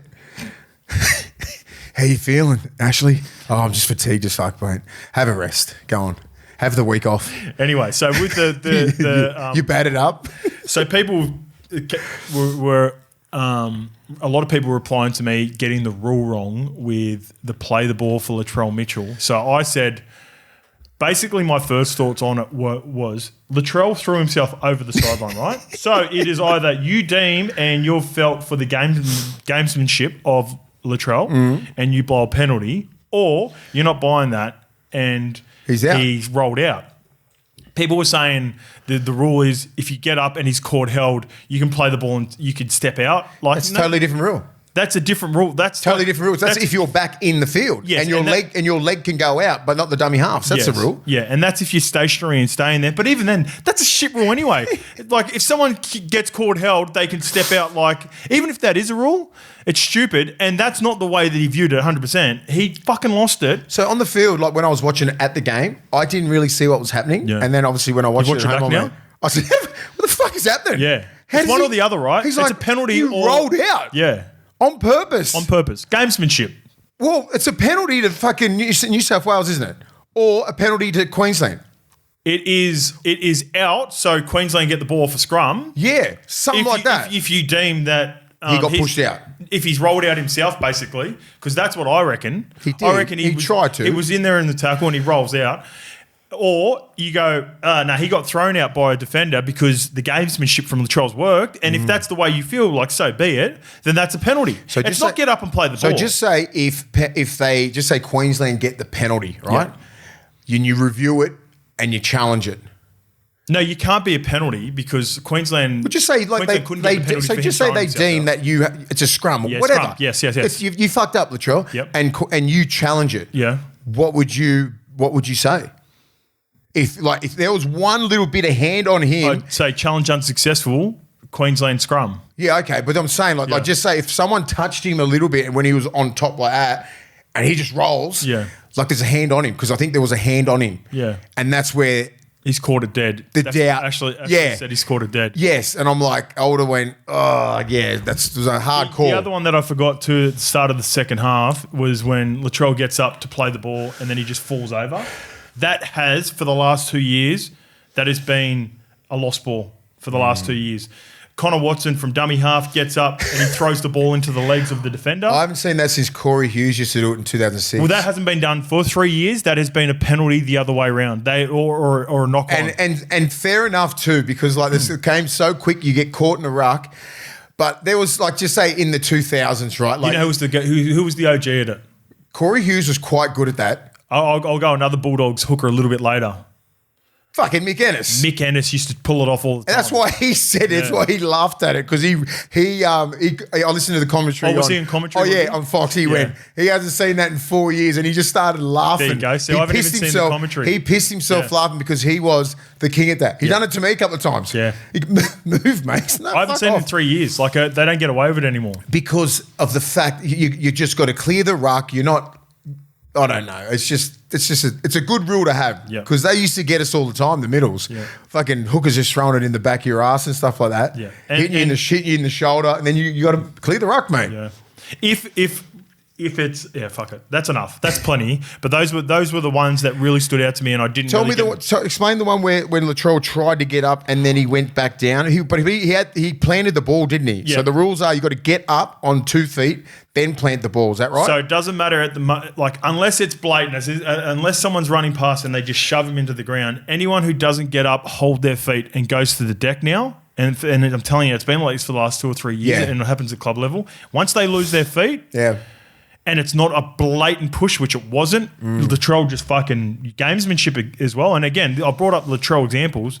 Latrell's trying to use gamesmanship and got and has fooled Ashley twice. People know how important it is, right? Yeah. For those penalties and where he was on the field, right?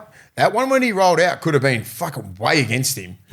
Like, because he's 5 meters from the line? Not even that? Like from the try their try line? It's like, imagine that went against you. They got the repeats. Yeah, but that's what I'm saying. But like, if that went against you, like if Klein didn't go, fucking, no, mate, hey, fucking Queensland's ball. Yeah. You rolled out on purpose. Like they couldn't, I don't know, I've never seen that before. I'm sure everyone would just go, just play the ball, please. Yeah. That didn't happen. It's like it didn't happen. I was like, what the fuck? It's one or the other. Play the ball. That's it. That's all he got called. It's one or the other. Yeah. So imagine if that cost Queensland a try. Imagine if that cost them the series. Because they score that. Yeah, and then you get on a big roll and then, I wonder if he thinks like that. I don't think he thinks about the repercussions. For sure he does. The big ones. He does. The big ones. For sure he does. Imagine if they win, but they lose by 4. I don't see the thing is, and people were questioning, and this is when it gets ugly, right? So and they've been he's getting hammered, so he gets hammered throughout the series. He was probably the most scrutinised person in the entire Origin series. I just don't think he's up to it. I don't think he's dodgy. Like all this stuff with that, I just don't think he's good enough at his job.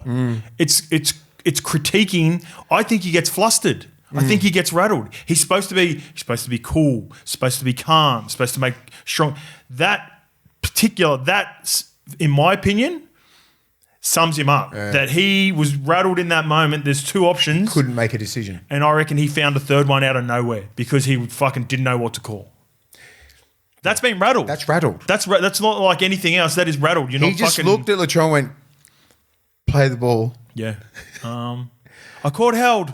Play it. Play it, mate. Don't you know the rules, Latrell? What do you mean you caught held? He threw himself over the line, so it's either a penalty or a scrum. Fuck, that's enough. Come on. Come on. It's comical when I watch it. I went, how'd you call that? Yeah. Thank fuck him, New South Wales supporter. I was like, yes, that's good, because you should have cost us. He's just not good at his job. He's not the best at his job with the current. He's not the best at his job with the 12 refs. But I tell you what, some of the other refs, I was looking for, when you're like, just say for you New South Wales didn't win, but you want them to go back to club level and have a big performance.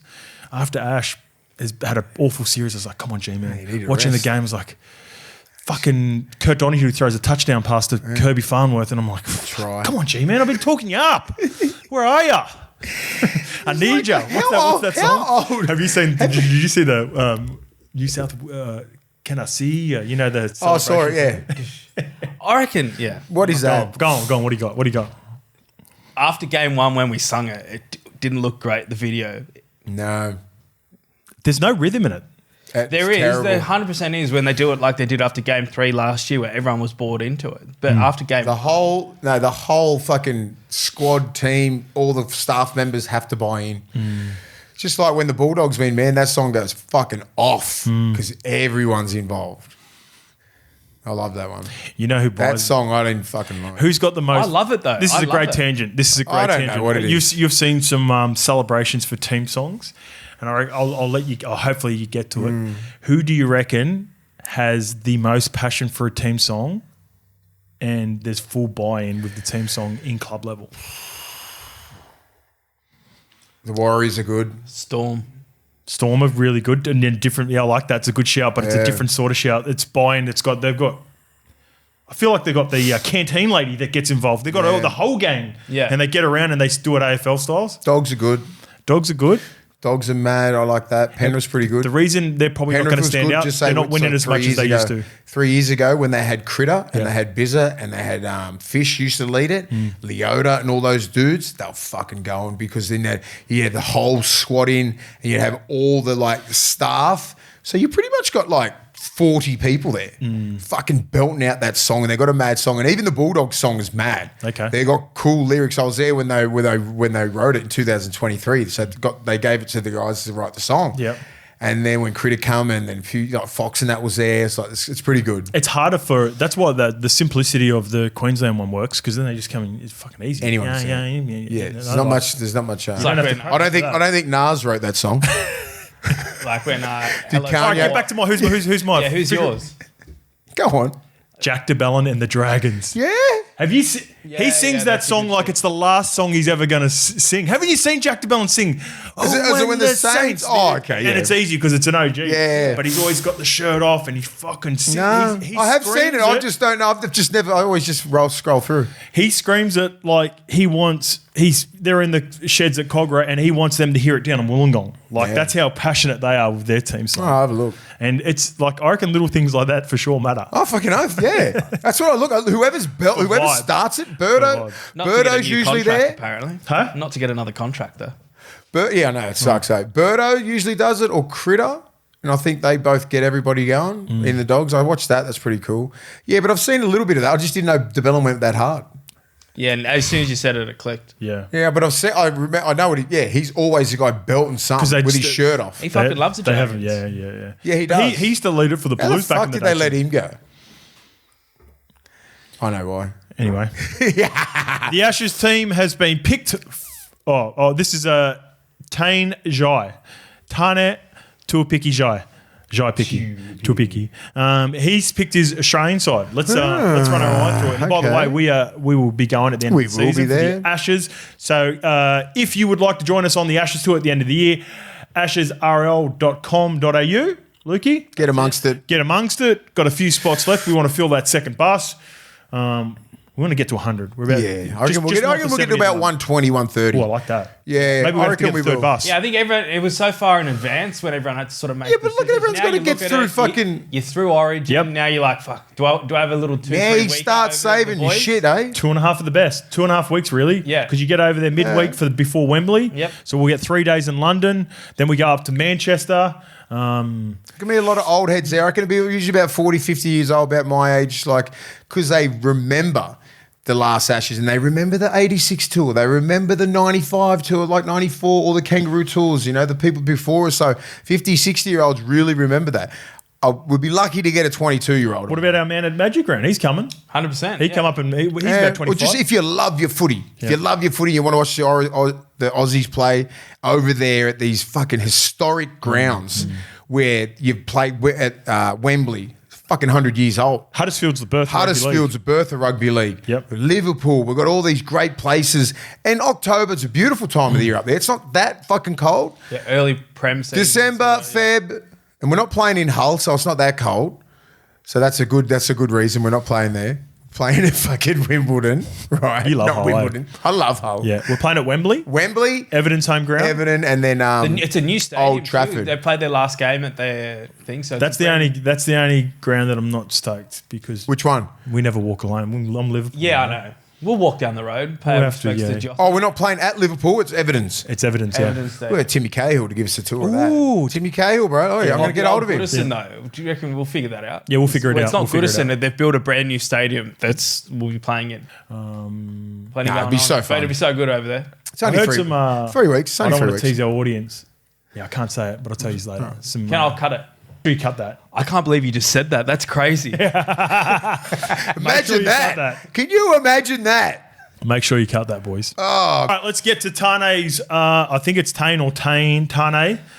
My current Australian side based on the origin would be still Dylan Edwards fullback. Happy with that? Yep. I'm happy with that. Yeah, he's an Lukey, incumbent. get involved if you want. And please, people, the way that I pick things, right, and we'll go through it, is Full like body of you work. need to have you won last year, right? Yep. It's harder to get out of this Aussie side than to get in. Yep. So I understand that. You factor in Origin, but it's not the be all and end all. Otherwise, you just pick the full Queensland team. It doesn't make any sense. Yeah. You got to factor in the body of work. Dylan Edwards has done that. He won the Pacific Championships last year. Dylan Edwards is the Still fullback. killed it. He was our best Yep. in that last game. Yeah, I thought he was really good as well. The wingers are both Queenslanders. Xavier Coates and Val Holmes, because you've got to take into consideration Brian Toto is Samoa and he'll be playing in the Pac Champs. Val Holmes quietly, that last game. Killed it. Yeah. Has he jumped to Lomax? Because Fucking oath he has. yeah, Lomax was the incumbent from last year. Oh, well, that's what makes me go fucking Lomax more. I think it depends on who you pick in the halves.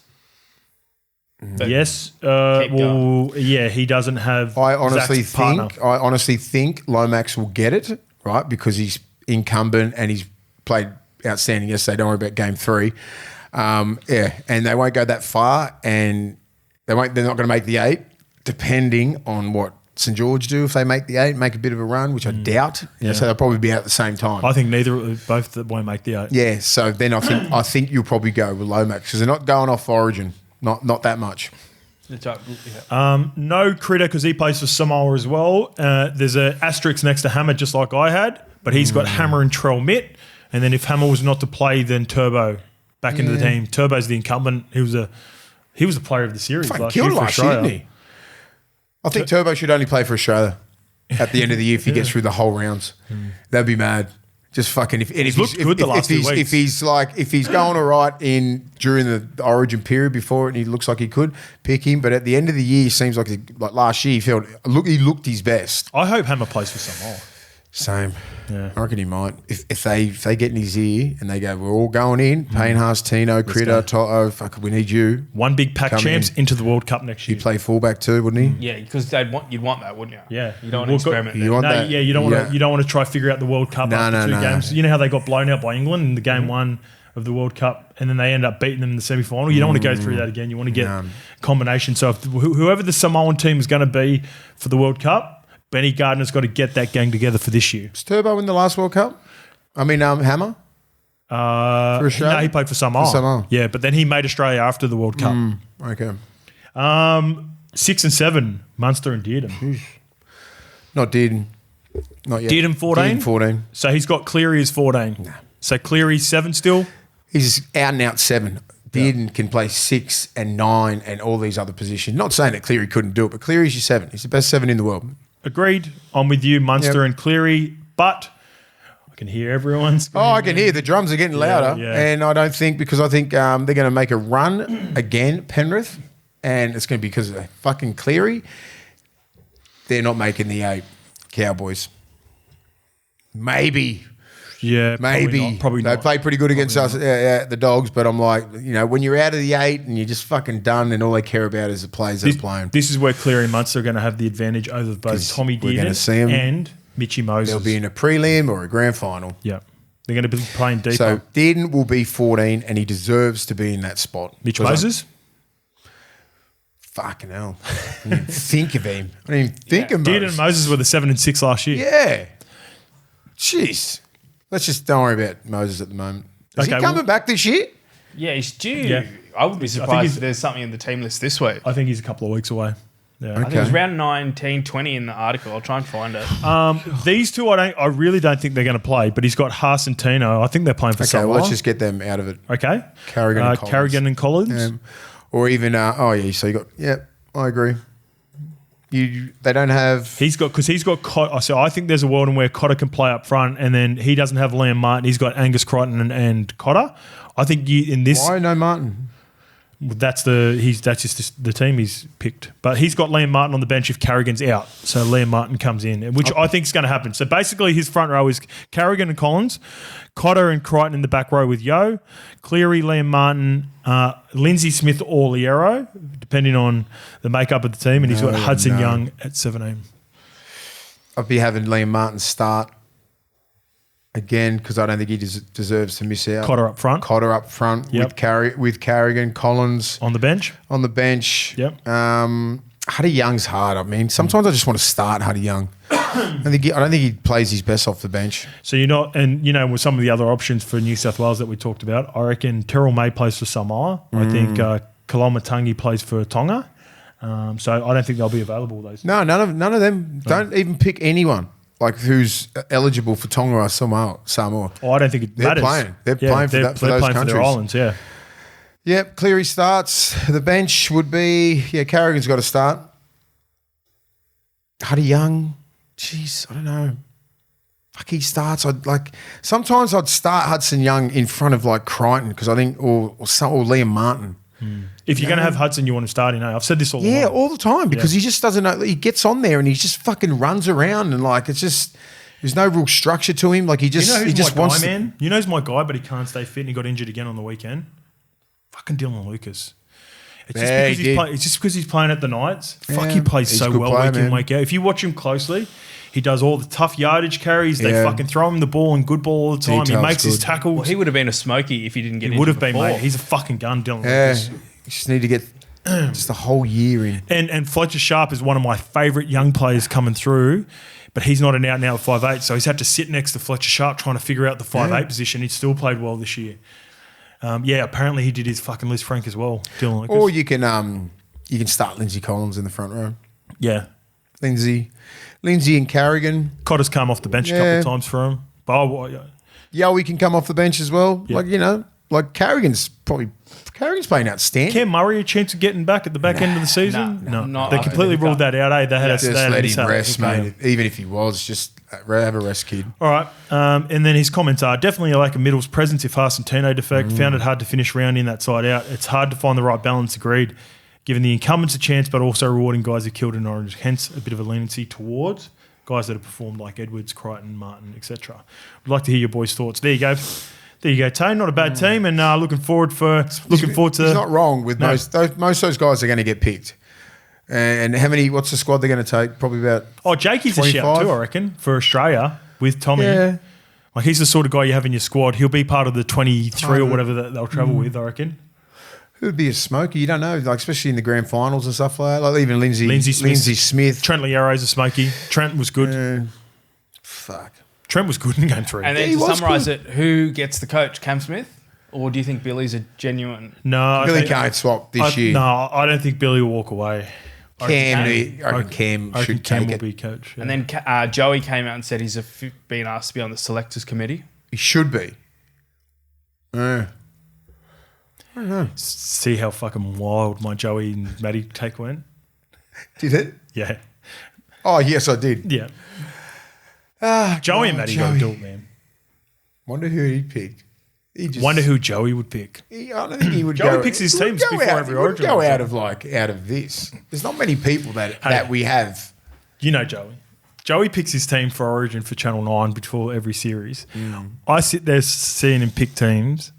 I don't reckon he picks exactly who he'd pick too, by the way. No. I reckon he does. Never does. I reckon there's a couple that like I have a feeling that if it come down to it, he wouldn't pick them if he was actually coach. There'd be about 5 of them that he wouldn't pick. I've had chats. We talk about the teams. I'm like, they're not there, but you just got to play the game, don't you? Yeah, play. He might have information who's getting picked. And he knows a little bit. You just talk to some people. They know who's going to get picked. All right. Anyway.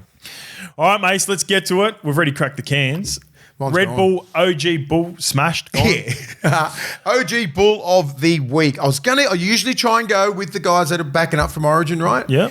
And then I'm just like, Carrigan was a gun, Stag's gun. Right, okay. But I'm like, there's a guy from New Zealand and everyone's given up on the Warriors, right? Because of the injuries and Mitch Barnett, Metcalf, they're gone, whatever. There's a kid on the wing there, not a kid, but Roger Tuivasa-Sheck. He's fucking quietly putting together a fucking really good month of football. Everyone was like, put him fullback. You were saying, don't fucking touch it. Leave him on the wing. I think he 270, 280 metres, 85 metres post-contact, try, 3 line breaks, tackle bust, a staggering 3 tackles and 0 misses. I fucking love it. Yeah. Don't miss tackles. I only want him having 3 tackles. I don't give a shit. I want the yardage carries. I want 0 tackles. I want 0. 0 attempts, 0 tackles, 0 misses. I don't care. But give me 200 to 250, 300 fucking bang through your ruck. Yeah. He's played twos. I think he's really finding his groove at the moment. Yep. And he's the hope for Queensland. He's the hope for the Warriors, right? Because he's got that seniority. People love him. Tuilapike's at fullback. You got Dallin on the other side there. You know, their centers are good. Their forward pack's doing a job. For them to maintain where they are, top 4, or to finish, you know, even in the top 6, Roger's a big part. That was a big game for them, mate. That was massive. And they come at him, man, the Tigers. Why was that? In my opinion, that game was important because it was Tanner Boyd's first game post Luke Metcalf. So if they dropped that game against a Tigers team that were much improved last week, we write them off. The Broncos, the Panthers, who else is coming? The Roosters are thereabouts. 2 points closer. They smell a little bit of blood in the water. Yeah. Ooh, Tanner need Boyd hasn't got it done for the Warriors. But you know what? The 2 most important guys in that game on the weekend, Chanel was awesome. Killed it. But the 2 most important players I thought were awesome were the 2 players who have championship DNA. Roger Tuivasa-Sheck has won a comp for the Sydney Roosters, and James Fisher-Harris has won multiple for the. They led. They were OGs. Ford does a job. Niokora, Heleka Halasima. You know, like Laban's off the bench. They still got a good team. They've just got, I mean, like Metcalf was killing it and so was Mitchie Barnett. Like they just add more, but like they've got a depth chart there that's probably more than anyone else. And they've got that young kid. So I think Rocco Berry will be out for a little bit. Yep. Maybe this season, hopefully not. I think he's done his. Obviously, I think he subluxed his shoulder. Looked like bicep, pec, something like that. It was bad. So it just sucks for him because he's had a few run-ins of injury. Who's the young kid in Reggie's? Leitao. He's a fucking gun. So he's in reserve grade. So he's gone back, get better. He's going to come back in, get his chance, make a deep run. Hopefully they can maintain this, man. And this was the big one. They'll win more games than they'll lose in the back end. Agreed. I agree. And they'll probably finish top 4, which is going to be fucking massive for them. Yeah. Home semi. So I think they've still got the 3-game jump. No, only the 2 games because the Broncos are coming. Yeah, Broncos got the job Bronx done are coming. after. Broncos, they're the team that they've got to worry about. The Broncos are applying pressure. But yeah, this is the game they needed to win because, like I said, if they were on 26 points and the Broncos were on 24, they've got a nice draw, the Warriors, but it's a completely different style of footy they're playing with Tanner Boyd. But it was effective. Kicks good, tackled good, goal kicks good. And you know what? Credit again, I say this all the time, and Warriors fans were passionate after game 1. So we wrote the Warriors off early and then we had a look and, hey, this Warriors team's better. But a large portion of their fan base wanted to see Roger at fullback. Yeah. Webby held his nerve, and even with the Chance Nickel-Klokstad injury recently, he went with young Tuipiki who rewarded him, and Rog does his best work at this point of his career off the wing. So great OG. Great OG there. And Dallin was back for his first game. Yeah, he Dallin was played back outstanding. as well.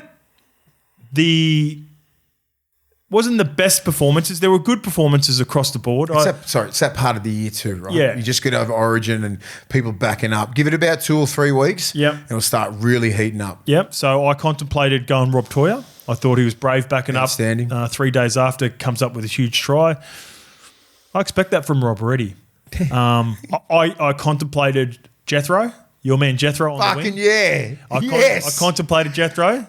We coached him in SG Ball last year. He's going to be a player. Fucking outstanding. Good on you. He's 2 pre-seasons away from looking like, and we'll get it. Ciro, you can tell the way Ciro talked about him in the presser. Loves him.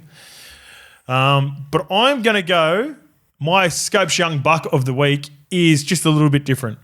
I'm going to go Ben Tolte of the Brisbane Broncos with the Try-July celebration of, I think it's one of the best ones I've ever seen. So, beautiful try too, by the way. Last week against the Bulldogs, they ran that beautiful double shape. Yeah. Doubles for doubles, remember? Yeah. This time, Reynolds puts a variation. Instead of going out the back for Ezra to change up who his looks are, he goes Ben Tolte on a face ball. Ben Tolte, great hand, sort of catches it on the top of his shoulder, gets over, scores the try. But it's the celebration, a little bit of aftershave on the neck, a little bit of aftershave on the hands, and he's ready to hit the town and Goldie. I love it. He'll be staying at Paddy Carrigan's house. Bit of zoop. Pat, there's a few Broncos players that still live on the Goldie. They're straight to the Burley Pav, and Ben Tolte with the celebration, he was ready to go straight from that try. So that is my young buck moment that's of a good the one. week. Did he play good? He did play good. He's that body shape you like. Yeah. I reckon he's about 6'1", 6'2". 100 kilos, nice late footwork. Do you want to see the try? Yeah, I want to. Doubles for doubles. There he is. Inside, outside, Paddy Carrigan. Yeah. Great catch, good line. I didn't know that was his name. Yeah. Mad. Watch this. Get off me. Straight to Burley. I love it. I watched that try. I didn't get what he was doing. Oh, yeah. It's got that, that's a good one. I think there was another one when... no, I like that kid, but... Sione Finau, he did the Telstra. Yeah. I thought he was doing the McGregor. Yeah, it was a bit of both. But I think Telstra sort of copied the... Definitely Telstra. Yeah. Yeah? Yeah. They've been that ad's been killing it. I haven't even seen him. Yes, you would have. Go, get it up from... 100% I haven't seen it. I do not watch fucking Telstra ads. You wouldn't even realise it's a Telstra ad. That's it. You know that? Yeah, fuck. Is it on Channel 9? The big brotherly character with the arms. Is it on Channel 9? It's everywhere. Sure copying the McGregor. It's everywhere. It's McGregor's. Telstra have copied McGregor. Okay. Yes. Yep. Now I'm going to see it everywhere. All right, let's get to the Sharks. 24 defeating the Dolphins 12. Much needed win for the Sharkies, Mace. Big game for Nico. Yep. I still get this feeling that it's not quite fully there. But I was thinking about it while the game was sort of unfolding, just at the back end. They had a bit of a lull for a different reason last year. Remember Nico went through the origin period and then he was also injured? And then they come out of it at the back end of the season. There is my weekly report. I am down. That's good. That's a good sign.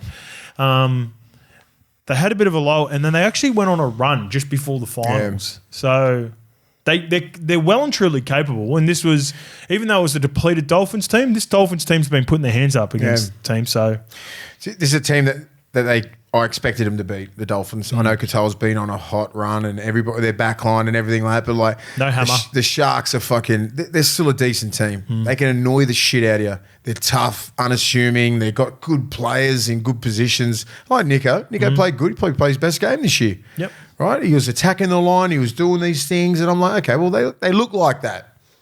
Cora, Brayley played good. Yeah. Played all right. They all played good. I like Brayley. I expected him to win. Brayley's playing really well. Joey even said it during the call. I think Brayley's a good player. When Brayley gets an opportunity to run, that's obviously they're getting go forward, so that's a good sign. Yep. I was even watching the presser with Fitzy. Fitzy's like been telling him, mate, you've got to get out, you've got to run more. And Brayley was sitting there going, I'm finally getting the message. Yeah. But I need quick play the balls. Right? There's a lot where like Kafusi gets put on his back. He needs to understand when to run, and I think it's after when their outside backs get in for play 3, especially when what's his name? Fucking Adam. No, the centre.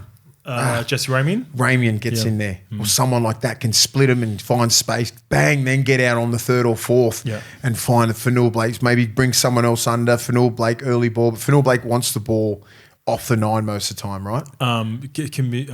Condolences to Adam too, who lost his grandfather, who's apparently very close, like a father figure to him. So sorry, there was a couple of those. We'll get straight. I'll just say it now and get it out of the way before we get to the Knights game. Also, want to send condolences to Jackson Hastings as well. Similar to Money, terrible moments, mate. He looked like he was exhausted at the back end of that game, and I seen it sort of last week. We had Origin, and then we didn't see them play as well. The Knights had the bye, so. Yes. Yeah. Thoughts are with every both single families. player. Everybody who loses a close one like that is shattering. You're never going to get over it. You just got to put things in perspective. And so Britton Nicola also had a baby on game day. He was 50-50. Adam, was grieving for his grandfather as well, and they weren't sure if he was going to play. So big efforts. Big efforts from the team. Cam McInnes was in hospital for 2 days. So when you have players like that are going through that, that's pretty galvanised. It can galvanise a team, right? And it did that. And that little things like that can just fucking set you the next, go on a little bit of a run, So it's just like you really galvanise each other, you play for each other. Sometimes you need moments in seasons, moments in games to get you going, right? It's only enough you can hear from Fitzy, right? You can hear from your coaches, you can hear from all this kind of stuff. It's got to come from the players. Sometimes people forget the why, and it's sort of like a good you're right, mate. You got to find out. Caught in the motion. Seasons are very long, right? It's what round 20 this week, or even with the extreme levels of what, Money, Jackson, and Adam have gone through. When you really think about like what football is. It's sport, it's a game, it's whatever. When you deal with something like that, it simplifies everything for what actually is important in life, right? And then you look at a guy like Britton Nickera who's brought life into this world, and then someone's lost the life. It's the evolution of life, right? One ends, one begins. Hard to put your head around that shit, until you know, I've been through it before and I understand it, but I'm a 45-year-old man now, right, and a father.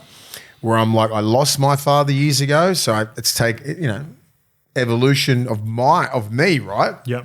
Getting to understand life and putting things in perspective. That's why I always reach out to these young men and just try and just give them a little bit of knowledge, right?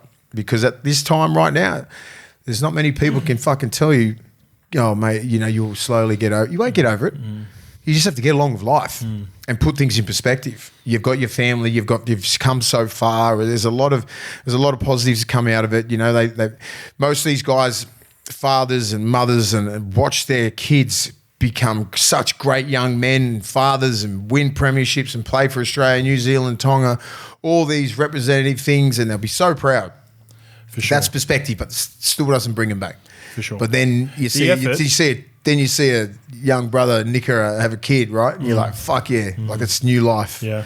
So it's a double-edged sword, man. And it, like, as in when you consider all that and you look at efforts on the field, I reckon at least for Cronulla, the effort from Toby Rudolph to stop the Jeremy Marshall King try when they were running downhill, and they shouldn't have even been in that position because the Herbie Farnworth try shouldn't have been a try, but it is what it is.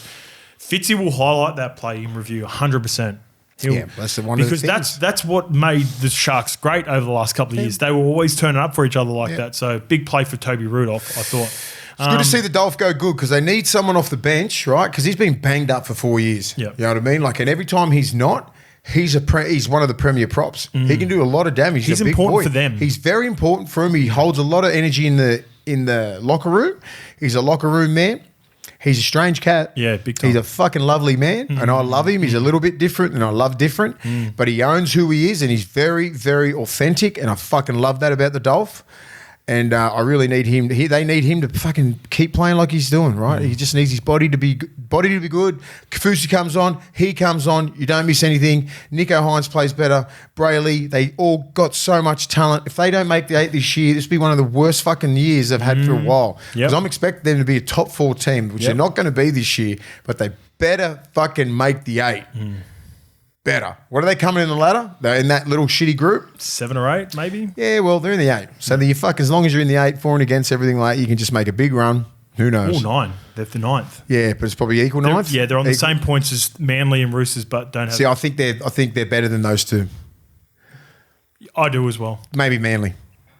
And they've got the Dolphins on their tail as well. Yeah, I think the Dolphins will just finally run out of gas. Right, because if we're going to run out of fucking players soon, and you know it's for a young kid like Qatar, like he'll end up doing his thing, but like forwards always win the battles at the end of the games, at the end of the years. God, it's a fun season with the ladder, eh? No, it's going to be so good. Like looking at the ladder, just you can't. The only one a bit risky, I guess you'd say Manly in the 8. Yeah. And they've got their 2 bye points this week. It'd be hard being Manly knowing that you can't win the comp.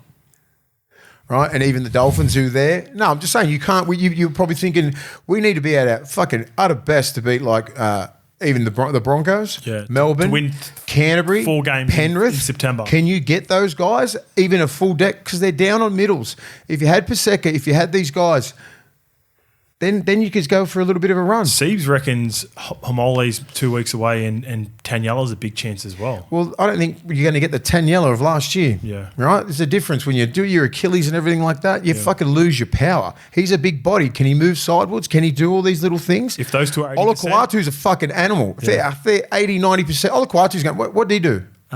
Dislocated his shoulder. He'll be fine. Yeah. But lower leg injury for a big human. Yeah. Don't even worry about it. If I was Paseka, I wouldn't even fucking try and play this year because you can re-aggravate those sort of things. Let it go. I think the rehabilitation around the Achilles has changed. Yeah, I know. But like he's a fucking different animal. It was round 1, wasn't it? It's not that long. It was round 2. It's a 6 to 9 month injury. Yeah. So just if I was him, my advice would be End it. Don't even think about coming back. Just try and think about round 1 next year. Manly's still a chance, though. They can upset some teams because I don't know what the fuck you're going to get with Manly. But they're down on troops, right? You know, it's just, I wouldn't be, they might be able to get to the semis. Anyway, Sharks. Big couple of weeks for Manly. Big Sharks. Dolphins. I want to speak about Katoa because I reckon this is the best job that a team's done on Katoa. And you mentioned it before, Teague Wilton. I reckon this was the plan, and I watched him closely. Whoever was in front of Katoa, Straight at him. Man on. Do not, there's no show, no go, no whatever. There's no Keppies of the world who just slid past him. So lock in. The outside wedged hard, which took away the option out the back, and the inside pressure, or rather than putting inside pressure, if you were the inside guy, it was your job to take the inside trail runner. Yeah, and if the guy in front had to make the tackle. Yeah, so like just say sometimes he has no inside trail. So it's a free-for-all. And a lot of players still hang off him, right? Because he's got that different tempo. Nah, Sharks didn't. If you don't have the lazy, and that's where Hammer comes into it, Hammer usually sits on his lazy so he can hold the markers and A and B up. But if you don't, fucking free shot. And Teague did that a fair bit. Like Teague did it, a couple of players did it, Britton and did it. just go at him. Yeah. Take time off him. Like if you're not working hard from marker A or B, he'll get you back on the inside, right? And then he'll hold you a little bit. So then if you're opposite him, usually the C man's opposite him. Fucking in just a little bit from his inside, straight up. Bang, straight into him. So they did that pretty good. And that's Fitzy. I can't wait to see Thursday night because he even said it in the presser. He's like, they had a plan and I figured it out, but I sort of just didn't get it. I didn't execute. It's on me. He goes, You'll figure it out. Yeah. Because the other players need to figure it out. Like and it's a different his back shape. rows need to figure it out. It's different with the threat's completely different with Sean O'Sullivan out the back compared to Nicarima too. Fucking big time. Because Nicarima can skin you big. He can skip on the outside. SOS, he's fucking... Kick the corners, limited, make your tackles. He's not the quickest. Yeah. This is I just wrote down, this is during the game as well. Herbie's a freak, but man, that's a bad miss on the try. Like the effort was, it's almost like the effort needed to be rewarded because it's such a good moment for Herbie. Good, but Donahue fucking threw that 2 meters forward. Easy. No hammer and SOS. What does that mean? SOS. What did I say? Sean O'Sullivan? Yeah, but like, what did I write? I think I meant to write Cody. I think no hammer, no Cody. No hammer and no Cody. No so win. They're missing the entire forward pack. No hammer, no Cody. That must have been the back end of the game. I was like, why do they look a bit rusty? Like, why isn't it flowing? It's the hammer. It's the hammer and it's Cody. We said that when he got injured. They're going to miss him because he's such an integral part for Katoa. Yeah. That combination that they had going, and I don't think we'll see Nicarima for the rest of the year. I don't think so, no. That looked bad, man. Yeah. So let's go from Isaiah Katoa to Ali Katoa. The Storm 32 defeat the Knights 14. Red Wine Rome Hughes is back and he's looking healthy and he's taken his big mate on the edge with him. They are in red hot form, those two. The Dally M Player of the Year in 2024 and the Dally M Back Rower of the Year. They have come out of the origin period the two best, I reckon. Yeah. And I think the Storm have come out the best. Yeah. And they're just probably going to have 2 or 3 weeks of just finding their way back into it where Katoa and Romy will fucking be just taking the reins, right? Yeah. The Romans. They'll take the Romans and then they'll just go and constantly just keep winning. Maybe money will come back when Do you reckon money comes back next week? Or how long? Yeah, I reckon he'll come back. Yeah. He's got to obviously go through the burial and everything like that and see how he goes through that. So that's why I think they might give him one more week. Well, I think it's when he wants to come back. There's an article on NRL Comte, the Storm have said however long you need. Yeah. That's what we just said then. How long ever the fuck he needs, he comes back when he wants. Yeah. And they can make do without him and then they'll keep winning because Romy can just take – I don't call him Romy. Jerome can take that whole side and put it on his back. Call him Romy if you want. No, call the other one Romy. Did you hear the quote from Wally Lewis on the weekend? Yeah. So Wally Lewis went up to Cam's mum after the game. Oh, fucking hell. That just sums him up. Mate, it's only been a couple of days, mum, and the King's all over you. Shit like that is just like, it's just, like, and I showed you guys the message that he wrote. You know, that's just a fucking quality human, mate. I'm just like, I love Money, and yeah, It was an emotional game, this one. Like, Very Money's emotional missing. Jacko went through. They as will well. play every single game until Money comes back, like it's their last. And I think because he's held in such high regard and he's such a special human, and you know the Knights were just at the end of that. You know, They started all right, That but emotion. The Knights probably looked the best they've looked for months. There was a strong win. Cogger played really well. They looked pretty strong. Hastings looked all right. Like he didn't. Fuck, they looked good.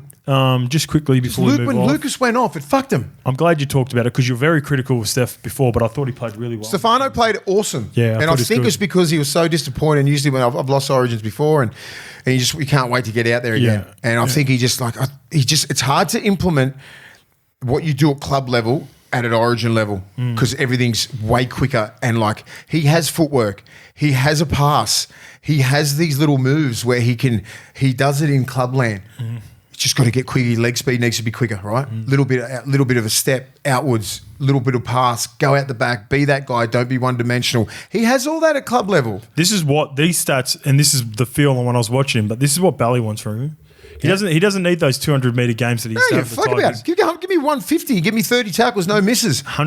Get the ball 15 to 20 times. Pass it 5 times. Yeah. I want a couple of offloads. I want a fucking couple of tips to Little second King, phase nice. to King, to Liero. Yeah. Like you've got to add ribbons to your bow every single year. And I thought he did when he was at the Tigers. I saw a trial when he was stepping out, playing overs, playing a little bit, hitting the front guy, hitting the guy at the back. He hasn't earned the right yet in the Storm. Yep. Right? So next year, I think we'll probably see that. Okay. Huge effort from Harry backing up. Harry's a fucking king. Credit to everyone who backed up. Liero got a double? You got a double? No Sharks players. You got a double, eh? Yeah, Liero got a rare double. Love it. Got a nice bounce too off the post. Fuck it. You got to be there. Yeah, Jerome's got on. You know what? I was watching Jackson Hastings as well in this game, and I thought he played okay. I reckon if he shifts his mindset now moving forward, and because of the history and all that, and I've been critical of him before in the past, if he changes his mindset at this point of his career, I reckon he could be a really good 14. I reckon he could be that guy coming off the bench. You know how you like the way that Phoenix Crossland looks when he comes off the bench? Yeah. He can be that link man. Yeah. I think so too, because he's not a small body, right? Dylan Walker only plays Dylan Walker. He's bigger than Dylan Walker. Dylan's fast. Yeah, but like it's a different version of it. You don't have to be that. Like you can have Bailey Hayward, you can have Dylan Walker, you can have Jackson Hastings. They're all like similar players, but just a little bit different. And side feedy, and then you have your big boys around there. Just move them a little bit wider of the ruck, and I think he can be that next phase, right? If you do play him at 14, when he comes on, like Leo Thompson's going to be gone next year, or just say the back end of this year, get him a little bit wider, mate. Just do a couple of little dummies here and then early ball, like nothing high risk, but you can do that. But I think he playing all right at 6. Kicks good. His defence is all right. Doesn't really threaten the line that much because he's not overly fast. Well, it's harder too because, especially in this game, they're missing Fletcher Sharp, Kalen Ponga, Dylan Lucas got injured. Yeah, few. Yeah, they still had a decent side. Gags played good. Fucking Dom Young he's going all right. Dom scored a couple of tries. Got his swagger back. He's got his swag back, but fucking he does some bad things in defence, man.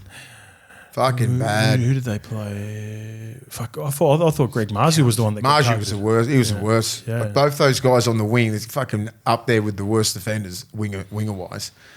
And Skelton. Yeah, Skelton. He's a hold the fucking sideline, mate, and you will flog everybody outside. Trust your centres. It's just weird how they just keep turning in. Like it's just like, oh fucking hell. Middles would just be filthy here. Was there Dom? Because I can't remember a play that Dom had. He came in a couple of times when they scored. Who was? He runs hard. Who played on the left side for them? Because they've got so many changes to the Storm. Because Nick Meaney was playing fullback. I don't know. There was a couple of blokes. Grant Anderson. Yeah, he ran over Grant Anderson. And the 22, who was he? Scored a couple of tries. Bradley. Kane Bradley, who the fuck is he? Kane Bradley's been there for about 3 or 4 years. Sometimes plays back row for him. Yeah. Fucking 2 tries. Yeah. Just catching him. Easy over Marju. I think fuck yeah. He's like 6'6". I know. You know what you do? I would be okay if I'm a middle and just say Marju tackles him. or Bradman Best. Just jump up and punch the fucking ball out. Yeah, that's a good play. Just punch the ball out, and then you got a 50-50 fucking kick, and then you go for it, right? You know who did it? Who did the Broncos?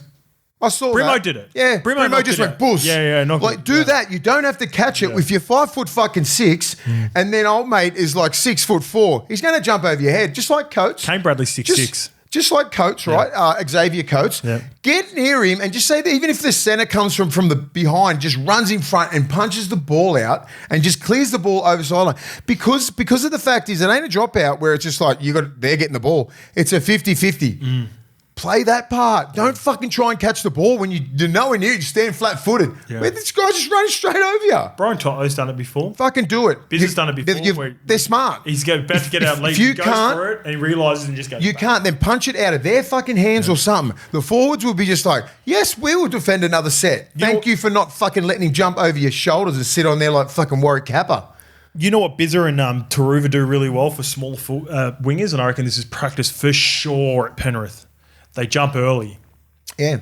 So they jump early where they're never really going to catch it, but they don't give and then it's as in the best case scenario is they catch it. Worst case, they check the defender or the attacker, and it either goes out or Isaac Tung or Paul Alamoti, they've got to get the scraps. It's body position. Yeah. It's body positioning. And all they do, those great teams and wingers and everything who don't fuck up, they have those pads out there. Yeah. They're jumping over the top of them. They've got AFL guys like Nick Davis used to come in with the Roosters and taught that, Tupou and all that sort of stuff. You've got to have AFL players out there teaching you how to fucking grab the ball, body position, everything like that. That's what they're kings at. I'm pretty sure the Melbourne Storm have had Selwood as part of their staff for the last couple of years. Heaps.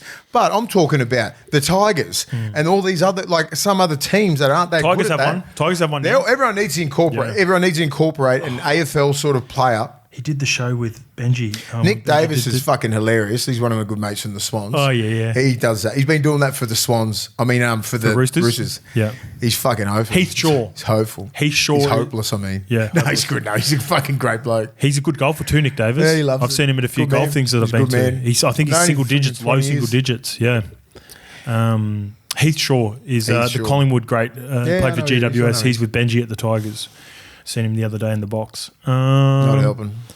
Gags, let's just move on. Roosters versus Dragons. I think I quietly picked a perfect round. Yes, you did pick the Sharks. I think I did. Storm, that's a tip. Yeah. Roosters. I went the Roosters with no confidence. I had the Cowboys. You had the Dogs. You went the Wars. We both went the Wars with no confidence. Yeah. Broncos. And who's the other one? Last one. Penrith to beat Penrith. Parramatta. Yeah. Whole round.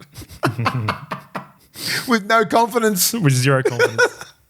Let's get to this, and I reckon this is the problem with Robbo. I think the Roosters have got too much confidence, and what I mean by this, I've watched them twice now for the last 2 weeks. Caught the Tigers game and this game, and at times, this young group,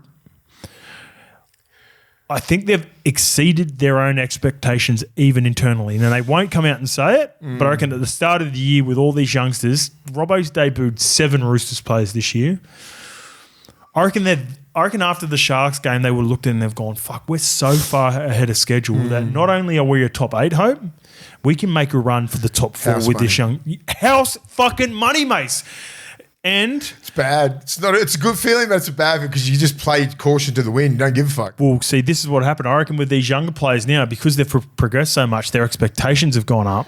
And what made the Roosters fucking awesome at the start of the year was backs against the wall mentality, grit, Everyone's right work inside. hard. Like no one expects it. Like there was no film on any of these young kids at first grade level, so they caught it like, oh shit, I just got smoked by Lasale then. Oh shit, fucking Ficketti's just smoking me. Rob Toy just skinned me on the outside and found Marky Mark with a flick pass. Now all of them are starting to put video together and teams are starting to give them the respect, and I don't think they've given the Dragons and the Tigers the respect for the last couple of weeks. I reckon this young group respect many people. I reckon the last couple of weeks, like they're now looking and going like, we're legit. Like until they get humbled. Yeah. Like last week when the Tigers got them. Yeah, but even this Dragons game, I reckon there was No, like they a little bit sloppy. fucking eaten. They nearly could have lost that game, but I'm just saying, like, they just got to. And now where Walker comes back, he's got that swag going. Fucking, let's just play footy. I've got the fucking reins now. Yeah. I'm the dude.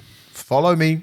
You know what I mean? Like, because Robbo said before the game too that he wanted still, even though Savala was in the 6, just control everything. I think that's more kicking and where they finish their sets. But depends where they finish their sets, right? Yeah. Savala has got a longer boot. Yeah. He's got a good little short, like mid game. You know what I mean? Sam Walker. Yeah. But I want Savala. Savala, I think they've got a nice little combo going. Kick him near the line, Savala's awesome. Fuck, he puts it on the spot every time. They're both. You know what I love about Savala? He puts it on perfectly 2 or 3 meters in goal. I hate it when kickers put it a meter out or 2 out because they're worried about 7 tackle sets.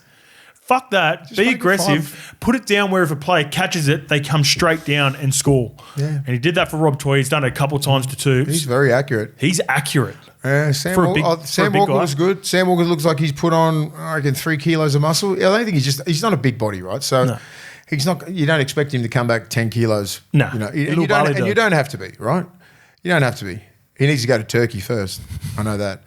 But he needs to be on the fucking Turkey plane next year. But I thought he played outstanding. He just like controlled the team. His temperament is so good, right, for that team, and it's his team now. You know, like it's good. Savala's a young kid. They've all got young brothers out. One thing I would do is just for the next couple of weeks, right, is Victor Radley. I'll just play him on that edge again.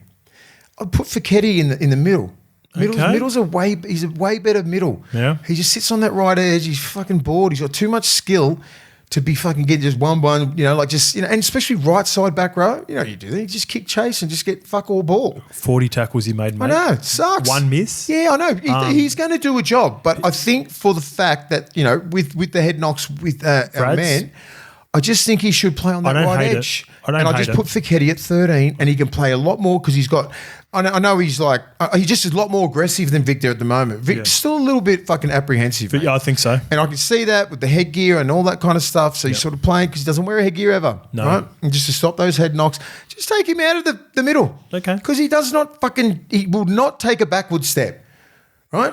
Brad said after the game he's been trying to work on his, because the concussions for him have been fatigue injuries. So he's been dropping late. That's when. So he reckons he's been working on his conditioning. I will just say with Fiketti on the right, next time you watch him, watch it closely.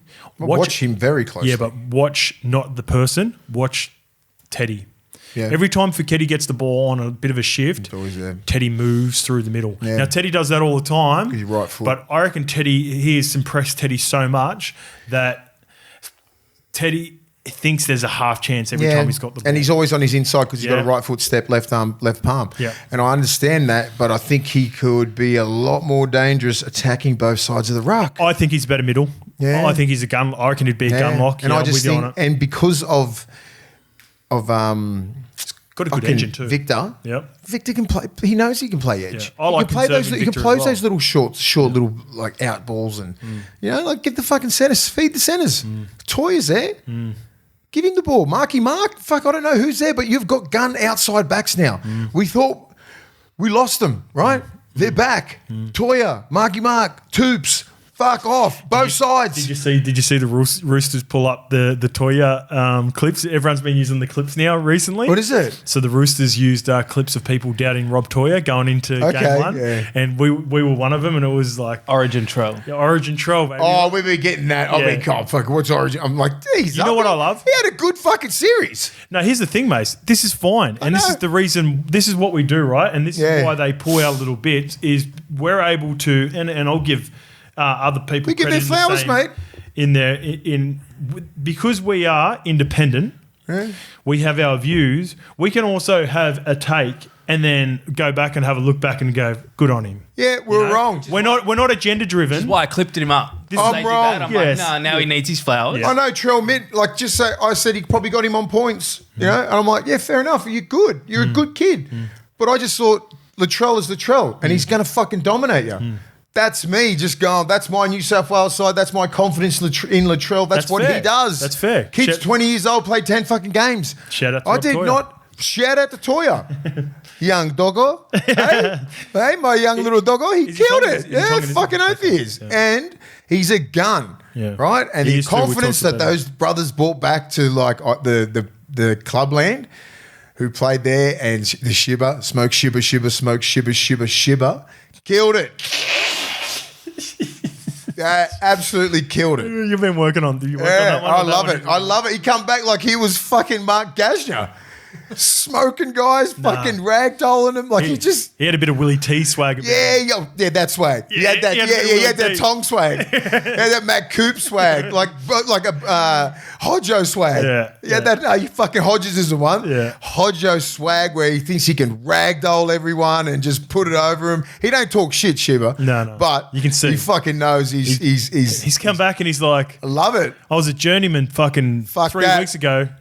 Now this tight. I think he might hold out for the rest of the year till he's off matches. Oh, Broncos fans are furious. Come on, oi, come to the party. 3-year deal, 550, 600, 650. You know, and this Or is 1 year deal, go to New Guinea. I saw a comment saying that he has a contract with the Broncos for next year. I'd imagine he would. I imagine like they would as soon as I'd do 1 year deal, and then I'd go to Perth or New Guinea. If I was him, Max out. fucking really max it out. You know, plays Origin next year. people Who were knows? like people were in the comments who are clearly Broncos fans are like, why would he do that? Why would Fuck off, pay him, mate. Why It's a would you- business. With Madge, like he's given up. Yeah, fuck yeah, Madge gave an opportunity. He's still got to go out there and play like that. And he's a fucking journeyman. He would have been on fucking 30 grand for the last 5 years trying to crack it. Pay the man his money. That's it. He'd be on 650. He should be on 650 where he is. 650s. Well, in Perth, Fives. they'll pay him. If he's in fucking New Guinea and he'll get like 700, take 650 home. Do what you want, You're Shiva. taking 700 home. Yeah, more. No, I think There there's is It's like 10%. It's like 10. No, it's 10%. It's like Fucking 10% or something like Yeah, that. he'll be taking a little bit of a loss, but not much. Deserves some money. Dragons. Yeah, they're good. All right. This is the Dragons for me. This scoreline and effort reflect exactly who this team is. They're a veteran team with a sprinkle of rookies and vets, and a couple of young rookies. They will always be in games because of Gutho, because of Val, because of Cookie, because of DeBellin. Clemmer, DeBellin, but it's also because those guys, respectfully, and I love a number of those guys, and in particular Gutho, I'm really close with. They are on the back nine. So I think this is their ceiling, but also like they've got a really high floor as well. Does that make sense? What are they coming, Lukey? Are they around 10th, the 11th? Yeah, Yeah, so thereabouts. they can make a run, man. They've got a decent team. They're going to lose games by this margin, and they're going to win games by. They're very rarely going to blow teams out 13 plus. 11th on 18 points. Yeah, They've they're all in had that little shit 10 group. losses, which puts them with the Cowboys. Because you got to look at the losses. Yeah, interesting little I love this. Like just give it a couple of weeks. They settle down after Origin. Everyone comes back and blah blah blah, and then the race starts. It's fucking The race starts this week. Every game, you reckon? Yeah, this week. This week coming up. For these ones, for Yeah. these teams. Yeah. Top four, okay. Yeah. But the race starts from like 7 to 14. She's all on. Give me 15 for the Eels, mate. Come on. No, fuck off. No. They're done. They'll give a good. They'll upset some teams at the end of the year because We'll get to 'em. Yeah, because you just got to do that because everyone's in different positions. They've got 3 Literally. buys to the Eels. They got three buys. No, they've had 3 buys. They've had. yeah. Oh, really? Fuck, the Rabbitohs, man. Like, the Rabbitohs had the bye this week, right? And they've lost 5 in a row. It honestly didn't feel like the Rabbitohs lost 5 in a row. They can get the spoon. I don't think they will, but like 2 points off, but Titans, with the a Titans bye. could come back. The Rabbitohs are 2 points in front of the Titans, but they've also got one more bye. So that's where that would be handy with The that Marcus race. is always handy at the back end. Yeah. Your thoughts on the Dragons? Pretty much who they are. I don't mind the Dragons. I just think they're unassuming. I don't know how to. I don't ever look at. I looked at this game and went, I'll back the Roosters without any doubt, without any like confidence, right? Because I know what the Dragons are like. Because you do have a kid, Cookie. You do have a guy called Gutho, Val Holmes, Clem, DeBellin. You know, but then you got these young halves where you have absolutely no trust in. Yeah. Flanagan and King Tongia, you know what I mean? Like they're all right, but they're not going to win you games. Yeah. Right. So when you're relying on your middles and you're relying on your outside backs to get it done, That's not a good combination. Yeah. You know, like Flano tries his ass off. The King Tonga's only a young little kid. He has some nice moments. He has some good moments, but like it's up to Flano to really like execute some stuff. And they did execute some tries, man. They Sloan scored some real easy tries against the Roosters. Like just like really untouched or whoever the winger was. Yeah.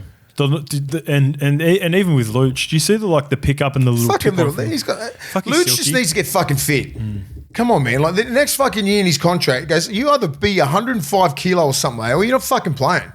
He's a professional outfit, mate. He's so skilled. His skill level got him Dalian back row of the year when he was in North Queensland. Did he get? Yeah, he sure? was fucking oath he did. I think it was like 2021, 20, wherever that gun year he was. He fucking killed it. No, that's Jeremiah that got it. He was, I think, to get 2 back rolls, remember? Yeah, I know, but I don't think so. Check it out. Yeah, because Luch I don't know. back row of the year. Anyway, but he's had good looked seasons mad. though. You know why? Because he looked awesome. Yeah. How fit did he look in 2022-23 compared to what he's looking like now? You've got to have something in your contract there where he has to be under a certain weight and skin folds. This is not a joke anymore. We're saying club football. A fit Luch is a problem. He's a problem, mate. He's one of the best highly skilled back rowers, but he needs to be in every fucking play.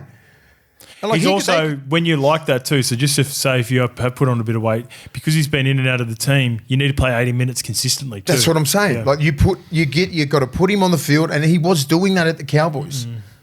Check if he got it. If he got Dalian back row of the year. I think you've got BJ got the centre. No. I know BJ got it like 3 times in a row. I'm talking like 22, 23. That's Jeremiah. I think Was Jeremiah? Yeah. Jeremiah got it. Yeah, but like there's 2 back rows. Yeah, but then there would have been like Liam Martin or fucking Something like that? yeah. He's close. Yeah, he's never got it. He's not. We've been nominated. And he Whatever. was also in a rotation at the time too. Remember, he's holding Lukey off the bench. Yeah. And Lukey was. Let's get to the Cowboys and the Bulldogs. Not quite the standard of the Panthers game, fucking up there. but there was plenty of resilience and there was plenty of fight in this win. And this is the part that I love the most with the Dogs. They need to improve the execution, and that's to be expected. But I think this is the first game that the Dogs have had since pre-Galvin where they were happy to win a game ugly. Yeah, it was pretty ugly. And we'll get to Galvin in a bit. And I know people are probably getting tired of all the Galvin stuff. Yeah. But let's start off with like what the team was out there. And I reckon with him not in the team, there was a different mindset. They were willing to win this game 12-8, mate. And I reckon in the last sort of 2 or 3 weeks, they've because of tested it. You know, people were sort of been coming after them, and there's been all that chat, and I reckon they've just wanted to blow teams out. Like they had big leads against the Broncos. They just got back to a gritty, resilient, Cam Serraldo type led Bulldogs team. The first time I've seen it in about 5 or 6 weeks. I think so too, and that was a big call having Galvin not in the team. But they looked like that, hey? Like at the start of the year, at the start of this game, Cowboys were all over it. Cowboys were on. Dominant. They were fucking really going, Physical. okay, where can we get them? And our Achilles heel, everyone's trying to say, is the middle, right? So they fucking Griffith Neem come off a back fence. Griffin Neem played his best game. Yep. Cotter, like they were going like straight at it. Jeremiah was trying to smoke people. Jeremiah was trying to kill everyone, Yeah. right? And I love that because he's probably pissed off that he played 4 minutes in Origin. Fuck, I got all the gas in the world. I'm going to help all the brothers out that did play Origin. Yep. And I love that. And I was just like, fuck, we're in danger here. We're in danger here. But we just kept on repelling. They got to a bit of a lead. And then I was just like, we're happy to win ugly. Yep. And it was an ugly win. But we just kept on turning up in defence. Like our defence is so fucking just hustle. You know, it ain't big hits. Nah. It ain't big hits. You're not like sitting there going, Just fucking turning hell, up you're for not each other. You ain't running into a brick wall all the time. We're going to give you meters, but like, fuck, you ain't going around us. Yep. You ain't going through us. Even the kick-out effort on Drinky to save that try. Yeah. That's and the kicks Bulldogs. was fucked. Yeah. Do you know what I'm saying? Yeah. Like, and you know, like he dropped that ball or something like that, and then because up there at this time of the year, people don't understand It's a tough place to humidity, play. Yeah. humidity with that ball. It's like a fucking cake of soap, right? Because you're not used to it at all in Sydney. And even the with weather. Cowboys were doing that, Yeah. right? They were dropping easy balls, and like when you look at that, go, well, fuck, catch the ball, like just and you got to concentrate because you're not used to that. You're not used to that sort of weather and the ball, right? So when it's weird, it's a weird thing to explain when people haven't played in that humidity and the ball is just fucking awful. Yeah. Anyway, but both teams were succumbed to that, right? But I was just watching them just going, fuck, we're gritty. God, we're tough. Like, fuck, we could have easily lost that 12-8. Yeah. We could have eaten. We were hanging on for like 20 minutes in that. So it was 12-8 for 20 minutes. I'll tell you what, when Reedy put that chip and chase over the top, I was like, fuck Reedy, because he played so well. But then 2 errors back to back. That's what I love about him. Yeah. You know what I mean? And everyone would have been going, fuck Reedy. Yeah. And even I was sitting there just going, oh. And then he goes back and then he personifies what a bulldog is, right? Yeah. I know he's going to the Cowboys next year, but he's going to put fucking everything into this, right? Yep. And he knows if we can stick to this team, we can give it a run. I'm not sure what they're going to do with Galvin. Look, it's up to the fucking higher powers, you know. But do we win the comp with Galvin? Do we win the comp with Sexton? Did Sexton play enough? Is he that guy? Fucking probably not. Here's my, and I've said this now, we've gone over it a number of times, and like I said, people are probably getting over it. My preferred lineup is Lachlan Galvin at halfback, Toby Sexton out of the team. My second preferred lineup is Toby Sexton at halfback, Lachlan Galvin out of the team. My third preferred is what they were going with. Birdo, centre. No. Toby Sexton at halfback with Lachlan Galvin hovering on the bench. I want them to even though at times, like Ciro even said himself, he's like, fuck, you know, we made the decision because of the fatigue up there that we expected and we wanted 4 forwards and all that. And then as soon as Matty Burton went down with the HIA, he started second guessing whether it was right. I reckon, especially now because they got the weak gutted back, he provides that flexibility to play all over the shop. I don't think you can have Bailey Hayward, Jamin Salmon, or Jamin Salmon started. Well, then so if Jamin Salmon starts at lock, then you can't have Kurt Mann, Bailey Hayward, and Lachlan Galvin. And I think even that pressure that applies for Toby Sexton, he can't play with full confidence, and either can Reedy then they know that Lockie's sitting there. They can with Bailey Hayward and Kurt Mann because they're used to that rotation. Yeah. So either pull the trigger on Lockie or do what they did and don't play him and he plays New South Wales. The Salmon of Capistrano went all right. Like he wasn't that bad.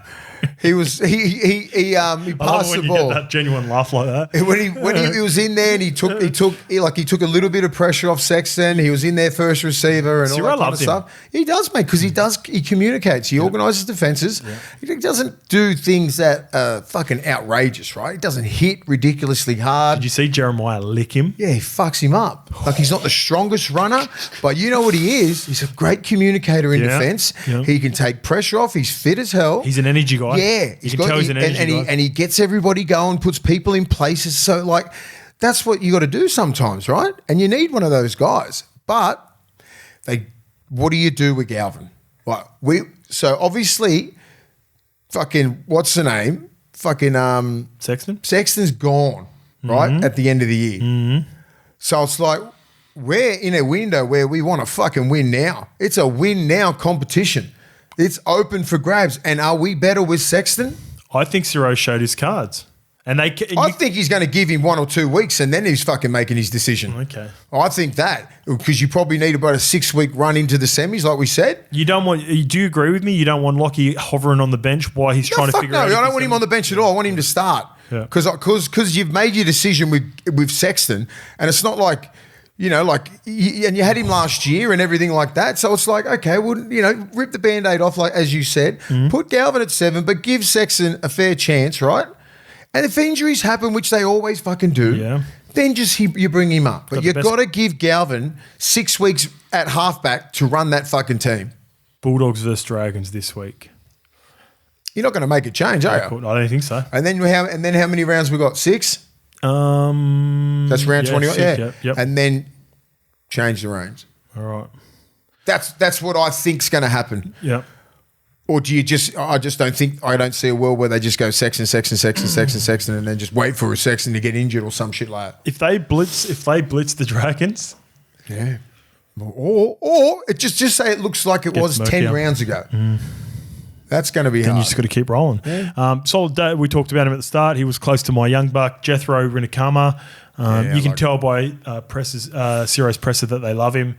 Talked about the junior development coming through the grades, Mace, and he's couple of seasons away. He's nice. For the Cowboys, legend is that Dearden and Ruben Cotter celebrated hard into the early hours of Thursday lunchtime, which makes their games even more impressive because they were, again, excellent.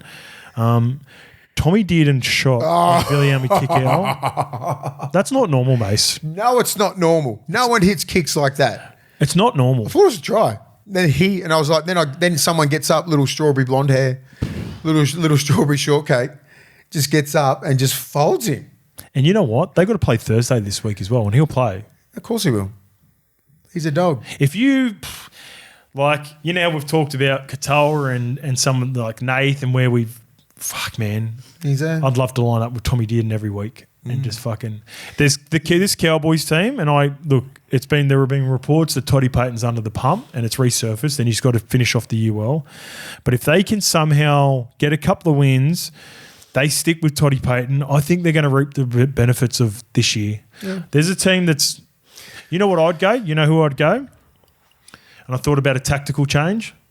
Purdue's not a 6, I don't think, at this point of his career. But I want him on the ball way more than the centres, and I think that's what they're trying to figure out. I would move Drinky to 6, Purdue to fullback.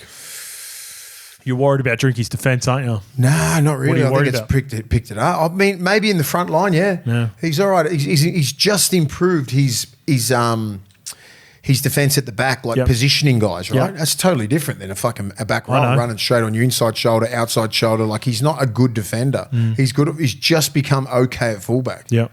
He's going to get a lot of attention. So I don't think that's the answer. I just think Purdue can just play centre, and he just got to bide his time there. And I want to give him more ball. And he's a young kid. He's got a big future. I just don't see him. Maybe you make that decision next year. Have Drinky as a 6. Yeah. For the whole preseason. Okay, sweet. Maybe that's it because Clifford's moving on, and he was late. He was ruled out last minute with a quad injury, so that he wasn't dropped. Clifford can do a job. Yeah, he can do a job. He's better than you think. Okay. You know who also Kentucky Derby reminds me of? Yeah, he's a big man. He's baby Xavier Coates at the Broncos. Xavier Coates didn't drop that many fucking balls. People forget Xavier Coates was fucking all over the shop at the Broncos. Yeah. Defensively, some drops, some really big moments, some fucking beautiful tries. But the reason the Broncos let him go, and there was the frustration, was a bit of a Rocks and Diamonds vibe. Man, Kentucky, right? It's quite something. He drops an end over end from Matty Burton. Then catches a big fucking screamer. Did you see the Torpy bomb that got put up and he caught it on the run? Easy. He kept on, didn't lose stride? Easy. So there's then the commentary just went, how's that possible? How did he do that? End over end, you could have caught it behind your fucking back. Oh. And then he fucking puts a screamer up, and Birdo would have been going, you ain't getting this, son. Nah, got it. On the run too. I reckon didn't even look like dropping it. And even some of his yardage carries are super tough. Yeah, that's not a bad take. I think you just got to persist with a young kid like that. He gets a little bit rattled.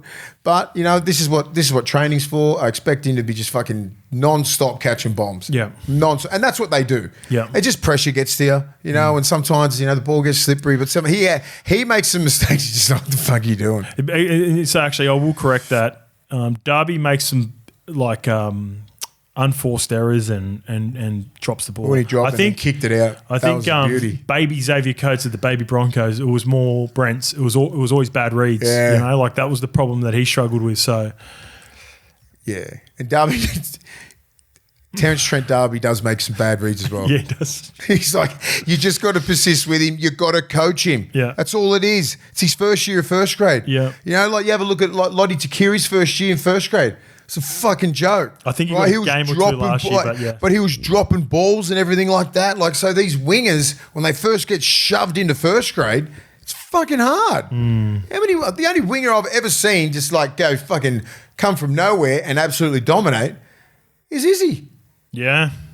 Izzy just went from 0 to Australia, to Origin to Australia, and didn't miss a beat. He was different. He's a different human. Hainsey was... Hainsey, yeah. And Hainsey was a winger first, wasn't he? Yep. Boom, boom, boom, straight to the top.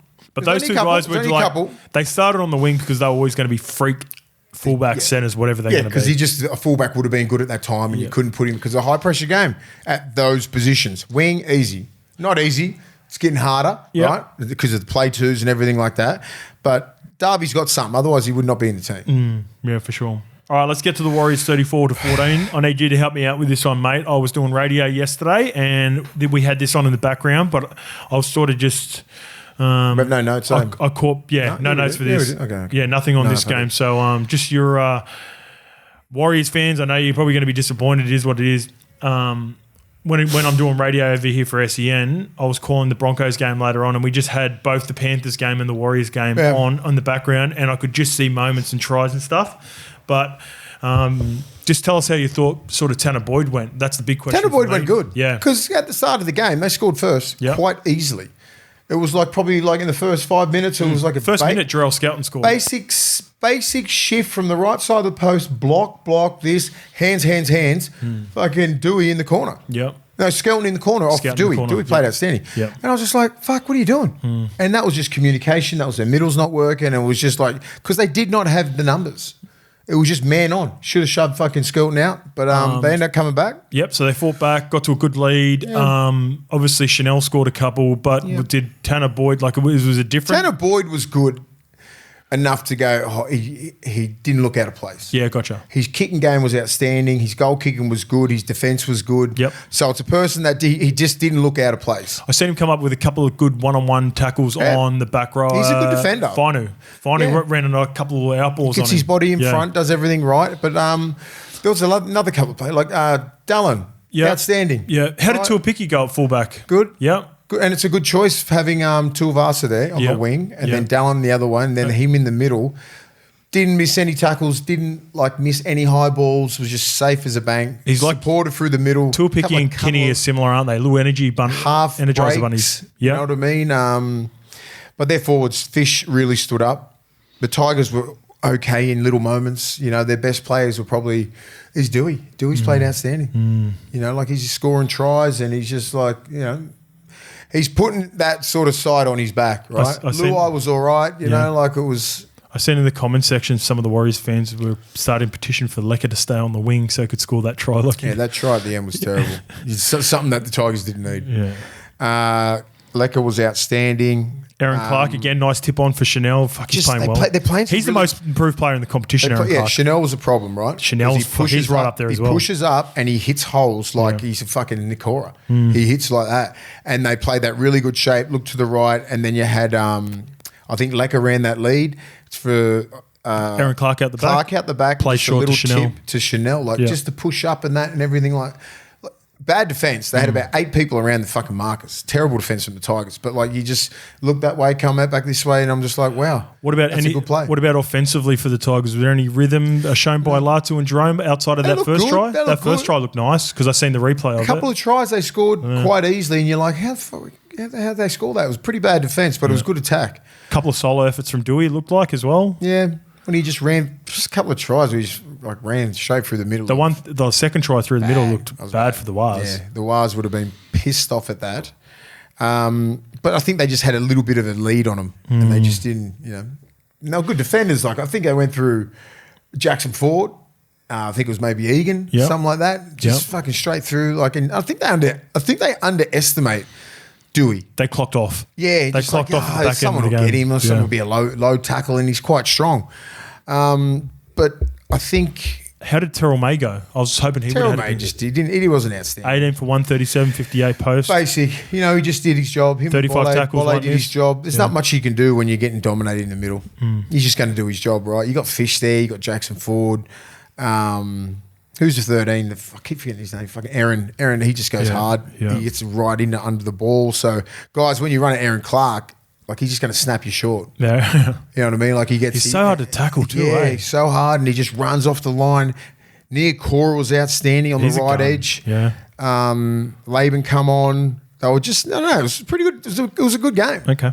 West Tigers were just West Tigers. It looked like winning, even though they did score straight after half time. And they got it close at one point, right? Yeah, so and then they before they kicked away. So Chanel scores in 72, Lecker scores in 79. At that point, it would have been when Dewey scored this. Yeah, it would have gone 8-14. Dewey got it, and then 20-14 at one point. When Dewey scored, and then they just went bang bang. Game over. All right, I'll have to watch those two back along with this game as well, which was the Panthers and the Eels, and it was a home game for the Eels, but the Panthers, they are coming for everyone, aren't they? Scary, man. Nath off the bench, I've seen that. Yeah. That try he scored when he just dummy, you just slide off him. That's what we're waiting for in Origin, eh? but Origin defence is a little bit better Different than to Para. Queensland compared to Parramatta Eels defence at this point. Queensland didn't give him any time like that. There was because we didn't get any ascendancy or quick play the balls in the middle. Right, they dominated our middle, so you couldn't get, and everyone was probably going, do something clear he did in the grand final. It's fucking not the same level. You know what I mean? When you're playing against an Origin team who is up for it and want to kill you every time you get the ball, you're the number one threat in that team. You're going to get a lot of attention. When you're playing in a game where Leota and fucking Yowie was playing so good and everyone was pretty good. Fuck, that try from Dylan Walker when he looked long, played short to Katonga was nice. That was a nice side in. Katonga, then to Katonga. Hey, mate? Injured his and he got injured too, Who yeah. did Katonga did? Or? Yeah, Katonga, yeah. Fuck, he's been playing well. It was just in a little bit of a... for us. He's been your best, That left edge. Jack Williams pumped out 80 minutes. Yeah. Jackie boy was good. What are your thoughts on Dill getting shifted to hooker? Oh, I like it. He can It's play playing really it for the well. future, obviously, right? They want to have a look and find out Riley if they've Smith's got... out at the moment. Pardon? Riley's out at the moment. Yeah, and they just it's less about the hooker position. It's more trying to figure out if Joash is a six. Papali is a 6 for him long term. They just extended him. Yeah, but that doesn't mean Not a 6. Yeah, American, he's a 9 or a fullback. And he ain't playing fullback because that Iongi kid is a fucking freak. yeah. I seen him just busting his ass everywhere. Outstanding. Like to have him, if they didn't have him, they'd be getting beat by a lot more. Milky Jenkins gets Milky was good. He picked up an arrow and then Yongi chases him down and then he tried to sprint all the way from the opposite side of the field and stop Alamotti. I fucking love Yongi. He's going to be... mate, he's good. Yeah. Alamotti scored, yeah. Alamotti a couple. He's back in... He's back in the mix. They're going to make a run. They're going to be fucking hard to beat. Like... It was funny. It sucks. They're going to be hard. They're going to... No, Liam Martin. I'm not sure how long Liam Martin's out. Probably 6 weeks with his hand. Oh, what'd he do? Broke his hand. Did he? Yeah, in the first fucking 15 minutes or 20 minutes in the Origin game. Tough prick. Just strap it up. See? Fucking tough bastard. That's the shit you just like, unless you know, you don't know. He's sitting there with a fucking strap on. I think he's done his wrist or his hand. So that could be 4 to 6, I reckon. And then you'll probably be back for the semis. You know what? And I was watching that game because I seen that Hudson Young got put to the right edge of the back, and I was like, why are they taking Liam Martin off? Yeah, because I was critical of Laurie. Because remember, he took broken his hand. He took that hit up off the tap. Yeah, and fucking 3 blokes just crunched him. Yeah, you could see they slow-moed it and everything, and that was the instance. Hand was there. Someone hit him in the head, on the ball, and in the ribs. And that's when he got up. If you watched it, he gets up a little bit, going, "What the fuck happened?" Like, he's still my favourite back rower. Yeah, his head would have been rattled, and he just probably didn't even know that he broke his arm or broke his hand. Tough prick. If you asked me to pick my back rower, he's my first pick. He's my first pick. Easily. He'd be on the right side, and I reckon I'd pick Huddy Young on the left. I'd turn Katoa into a left edge back rower. Oh, if we're going to go Islanders, yeah. I don't know. Yeah. Sorry, I just thought in the game. I get it. Yeah. I still pick him. I don't care what. I don't care. He's still the best back row in the world. Back to the game. Where were we? So no Dylan Edwards in this as well. So Dane Laurie went to fullback. Outstanding. Dane Laurie. Fucking outstanding. He caught a ball horizontal. Remember? Jumped up. Must have got flicked a little bit. Yeah. He's fucking like this. Catches the ball, just lands straight on his back. He did some things where, just say, remember the start of the year when he was playing fullback, and he just was doing some real fucking stupid shit, right? Drop balls and just getting pumped. And he just wasn't running as hard as I thought. Like when you're in Penrith, you fucking do what Dylan Edwards does, right? You take all the meters and you fucking do that. I think he got told, boom, took all the meters, found his space, whatever. Not that it should be pass. Even though he's fucking tiny. Yeah. He's going to get pumped. But took his licks, didn't make a mistake, outstanding out the back, probably one of the best games I've seen him play. Not that it should be a pass, because you know what it is. If you play in a jersey, you're expected to play at a high level every time. But it's different for him playing during the Origin period when Nath, Yowie, Liam Martin aren't there. And I know Dylan Edwards and Martin both didn't play, but at least you got Nath in the team. You've got Yowie, got closer to a full deck of cards. Schneider went all right. Schneider was all right? Yeah, he was okay. And who was the 6 there? Blaze. Blaze played good. Tongi. Blaze is really Blaze is really coming along. Defensively, I think he's learnt their principles. Yep. And that might take a little bit. It's just like Melbourne. It's just like the Dogs. So they got this they got to execute in defence. Quickly. I called a game with Peter Wallace 2 weeks ago, and I asked him specifically about Blaze. I said, why did Blaze start in New South Wales Cup to begin with? And how come he took the time? I said, I actually asked him a question. I said, this was on air too. I said, what was the thing that you had to work with the most? Was it figuring out your defensive systems, or was it getting the understanding what your offense was like, where you get him into the best positions? He goes, both. He missed all of the off season. He had a shoulder surgery, so him and Nathan basically didn't do anything until like 3 weeks or 4 weeks before the season. Yeah. So that says a lot. That's the slow start and now, that they had. And now he's getting it. Right, attack. He's giving the right ball. He's if you slip out on him, he's going to get you with his left foot, get you with his right foot. I think he could go on a bit of a run and soak in the whole Penrith team. Obviously, Para had a crack, man. They were all right. They can only hold their hands up. Yeah, fucking hell. You can go out there, Combank Stadium, everything's going for you. You're playing against Penrith. They've got a lot more to play for than you, right? They're coming on. They're on a little bit of a revenge tour. Right? Yes. Yeah, started with Para 5 weeks ago. People are doubting it. And then now they're going, we can fucking near win this if we get everyone back. Just after that, They're Penrith. just floating in 6 now, just hovering. Just chilling. We talked about this 10 weeks ago. I would have fucking 100% put $1 million and they weren't making the 8. And I blame the Warriors and the Dogs. Yeah. You had the foot on the throat and you fucking let it go. And they just went, fuck you, we're going to win all these games, then you're going to be shitting yourself. You know what's a sliding door moment that I was talking about yesterday? The Tigers are about to score the match winner with Jareem Buller against the Panthers after they played the Eels, and Scotty Sorensen comes up with that try-saving tackle. Yeah. They haven't looked back since. Sorensen didn't play either. Yeah, he didn't play in this game. So but that moment, I reckon if they lose to the Tigers, who knows what the results. Done. Sliding doors. They don't beat the Warriors. Then no way without. Then they go over. Yeah, so they got that. Then they beat the Warriors. Then they beat the Dogs. And it's just like, hello, we're coming 8th.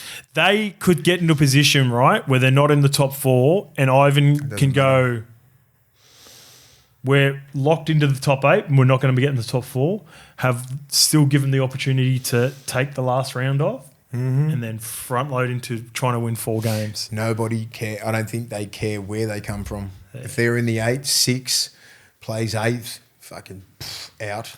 Then they'll play the loser. Fuck it, I want to see it. I want to see it too, because you got to to be the best. You got to beat the best. Yeah. And I reckon, like, if you're the Dogs and if you're Brisbane, if you're Melbourne, I want to fucking meet you in a prelim. So then, I know you guys haven't fallen off a cliff and we've beaten you. I don't want to see you at 10th and not make the 8. Not make the 8. We've got to get you somewhere. Matchups make. But then fights. I sort of go, I wish you didn't. Yeah, 100%. Just come 10th for fuck's sake. Yeah, you say that out loud, but then in your head just going, yeah, no, please don't make you don't have to. Please don't make it. We're still the best. Anything else about Para just with... Para was all right. I mean, like, they just... How did Dylan look for you at hooker? Fucking no, that's a fucking... What the hell are they doing there? Why would you start him at hooker? It's the fucking stupidest thing I've ever seen. That's what they said at the start. They're trying to figure... It's less about Dylan. It's not about Dylan. Dylan's going to Newcastle. I know. He's still want to win some fucking games. I watched the press this morning. Rolsey did say that. He goes, you get 2 weeks. Yeah. I think they can temper it before you get Brown and Moses. You play them together. Yeah. But he's got 2 weeks to just to get a view for next season. Who played hooker then? Yeah, Dill. Yeah, Dill. So who... like? And then Talon came on, I think, 30 You don't think your opinion is, and it's fine, you think Joash is a hooker fullback. Yeah. I would have started Joash. They think Joash... No, they did. They started him at 6. 6. Yeah, I know, but I don't think he's a 6. He can't run the fucking joint. But Jason Riles doesn't think that. They think he can play 6, so that's what they're trying to figure out. Okay. So they're going to wait and see. And then I'll give you a tip now, Rolsey. He's a fucking 9. A 9? He's too small. He's a 9 or a fullback. I reckon he's a fullback, his best position, but you got Yongi. So then you've got to figure out he's what not a else half. Tell me he's not a 7 or 6. And they extended him. He can't fucking tackle. I think he's going to be in the front line and he's going to be fucking getting... What do you want him at hooker if he can't tackle then? Well, he's fucking got a lot more people around him. Okay. He can hit low on that, but like, you know, when you're out there, you got to take it against fucking Eli Katoa, Olakuatu. Well, so think about this, and this is like I've got my Eels cap on. I'm trying to figure out the best possible situation post Dylan Brown. Is it Footy Dean at 7 and Mitch at 6, or do you want to see if there's any upside at all in Papali to play 6 with Mitch? We'll find out in the preseason. Right? You know, like, well, that's what I think they're trying to find out now. I think they're using this as the preseason. This is their preseason, so they can roll straight into preseason. I think that's what the thought process is. I think you just want to win games, don't you? For sure. He's been afforded. He's in that first year. I think the club's going to look. 5-year deal. He's zero first year. You're just like, fucking, you're not even here, deal. Just fuck off. Well, that's what the narrative would be That's what you want. Like, if you're thinking like, if you're dealing, like, don't even play me. I love how he I'll fucking gladly just sit out a game if you want to test all this shit. You want to test all these guys? Don't play me. Don't risk the injury.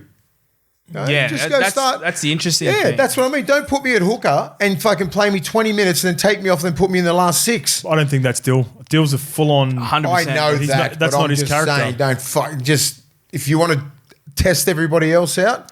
But I think, like I said, until Moses gets back, they'll just tinker for 2 weeks. Mate, it's similar to Ciro year 1. He's trying to figure out who the Bulldogs were going to be long term. That's what Riles is trying to figure out now. It's like I know it sounds like you're taking it personal for Dill.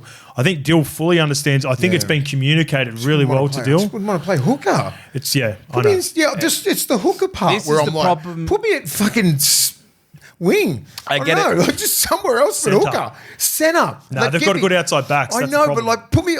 You can't put me anywhere. Just play me off the bench. I get it. The players have the power in the negotiating with this, the way that the Ozzy, contracts play me are, off but the this bench. is what ruins it for the fans when you've got like guys that so far out in advance, and now literally this is a situation where like, oh, let's test for next year because we can. So if you're going to Because test, he's not in going my to be book, here. I just play me off the bench and start whoever you want to start. And if it's not working out, I'll go on. Don't put me at fucking hooker. I'm not a hooker. I think if I don't hate it. I'm the opposite to you on this one. I think if it wasn't Talon De Silva's debut, I think that Talon's their long term as well, but also, man, Talon. I view Talon the same as I view Lockie. Like, fuck, they've got moments in them, but like, I'm not. I haven't seen completely fucking all in. anything. I'm not completely all in sold on either of those two. They've got like, I've got to see it. I like his eyebrows. That's about it. Strong, very strong, very and I love stoked that. about And it. I love that both attended the golf day last year and are attending it again this year. Actually, Good yeah. shit. Big upside, but like you got to see more. Yep, for sure I do. You got to Brent. All right, let's Brent get to the. I got it late too. I got it late just before you told me. Let's get to the last game, and I'm fully across this game, boys, because I called it. The Titans, for me, and I was thinking about this as the game was unfolding, and fuck, I wanted the Titans to win for Fozzie. 35th birthday, announces his retirement. Well done, Fozzie. Shout out to Congrats Fozzie. on the fucking great career, What a mate. career. And being a great human. Great ambassador for the game, on and off the field, New Zealand, everything, mate. He's a fucking class act. He's a class act. One of the greatest humans to ever play the game. 310 games currently, He could have 31 tests. beautiful. Could have played Origin, Premiership. I reckon, if he decided to make his allegiance for New Premiership. South Wales. Premiership. I wrote, World Cup. he is your favourites player. Yeah. Everyone loves Fozzie, mate. Everyone loves Fozzie. If you've played with Fozzie, you love him. And I carry on a little bit, probably a little bit too much. But No, he That's deserves the way I all the feel about him. accolades and all the raps that everybody gets, like that everyone gives him. You know, there'd be some. There's been a lot of people that have retired. I could not give a fuck about. Right? Good on you. Retire. Fuck off. Okay. But- We don't need to name those No, names. I'm just saying that people I just don't care about. I care about Fozzie. I love it. I love it. Even if when I didn't play with, I hadn't played with him before 2015. I played Still had against respect him. for him. Still loved him. Yeah. Because all I had to do was ask Snake or someone like that. What's Fozzie like? Love him. You'd love him. He's one of us. I'm like, Yeah. fuck yeah. That's all you need to know. Enough said. Enough said, right? Yeah. Then you get to play with him and you know what he's like, and you meet him off the field, and you see him do interviews, and you see what he's done off the field with his life, and like, fuck yeah. He's a fucking great human. Here's the thing with the Titans and Fozzie, and I was watching him and I was thinking about, when Lukey broke us, the all top four spine members were playing for opposite teams for the Titans, even though we talked about it the week before. Yeah. I totally forgot. I tried to say, did you know? Hey, Yes, I did. it doesn't matter about who they're, and I was thinking like, and I was sort of chatting to Kempy about this in the show that we did throughout the week. It's not like, even Hughesy, for as good as Hughesy is, it's not like they were all world. I never looked at Jamal Fogarty and thought at that point of his career at the Titans he was an out. Why'd they let him go? And then I seen the reason, because they look like probably more. Toby Sexton was one where I was like, he could have a bit of upside here, Toby Sexton. And then when they let go of him, I wasn't like, I didn't bash the Titans at the Who time. was the other little fella got a Tanner mill? Boyd? No, got a mill. Oh, Ash Taylor. Yeah, that's where Ash- they fucked it. Yeah, he didn't handle that well. I reckon that's more a mixture of that was way too much money for a guy like Ash Taylor, but also he didn't handle that situation well as well. Like you got to. Anyway, my point is, it doesn't the Titans. It doesn't matter who they've had these game managing halves that are doing good jobs at other teams. You know why they're doing good jobs at other teams? It's because the teams that they go to play with a style that matches their game managing capabilities. The talent. So Jamal Fogarty could game manage a Titans team to get to the end of sets, get to the right spots. But it doesn't mean shit in watching the game on the weekend when the outside backs drop it on play 2 and 3 multiple times throughout the first half. A lot of drop balls. This is the first time I was watching the Titans and they were defending their ass off in this game because I reckon they had a little bit more juice for Fozzie. I reckon they had a little bit more juice for all the pressure that's on Desi. But the Titans, and I don't know how you fix it because if sacking Desi is the answer, then good luck, Titans. You're going to be back in this exact same position that you're going to be in a couple of years. And guess what? Whoever the young halfback that comes in that tries to manage this Titans team, he's going to get dropped at some point, and they're going to move on from him, and he's going to go to another team and progress. What do you do with the coaching system up there?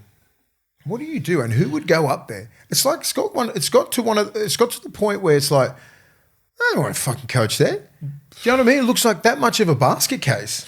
Well, so you go from Justin Holbrook, who had the runs on the board by being assistant coach. Just getting them good. Think about what Justin Holbrook had done. Was underneath Robbo at the Roosters and had a good run in the premiership years, goes over to St Helens and does a really good job. And apparently his bread and butter is players coach. They loved him and he was an offensive guy. Yeah, very. And he's in control of the attack currently at the Roosters. All right, so you give that to them. They made the finals once during the Holbrook era. They were one and done. It should have been. All right, so now we need to get an old school defensive coach to go up to the Titans who's won premierships, who's got the runs on the board. That's Desi. They're only 18 months in and they're looking at fucking off.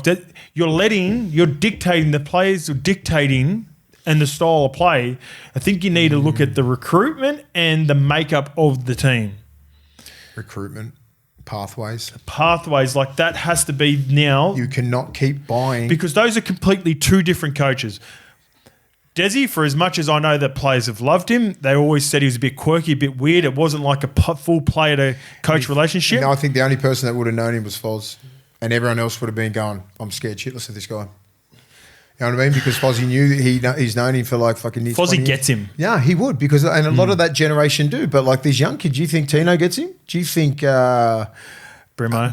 Do you think these are all they look at him and just go like he's I don't know what I'm learning here. What sort of Dave definitely does connect with him. Dave fucking oath, and he's your guy. Dave Fafita is your guy, right? He's supposed to be your wrecking machine. Tino, Reg. If I said Tino, Reg played for Australia in the 22. Reg would get him. 22 World Cup, right? So he's Australian player in New South Wales.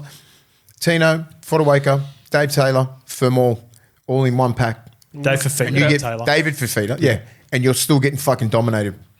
That's a problem. Look at the way you spoke about it in the preseason. Their outside backs are dropping it on play 2 and 3. I get it, but like, it's not like your forwards aren't dominating games. But I said it on this. So the reason Alofiana Khan-Pereira was on the bench because he drops it, even though he scores beautiful tries. Yeah, he loves a drop. He got an error in him coming out of yardage. He had a couple of the week before. This time, I love Brian Kelly as a player.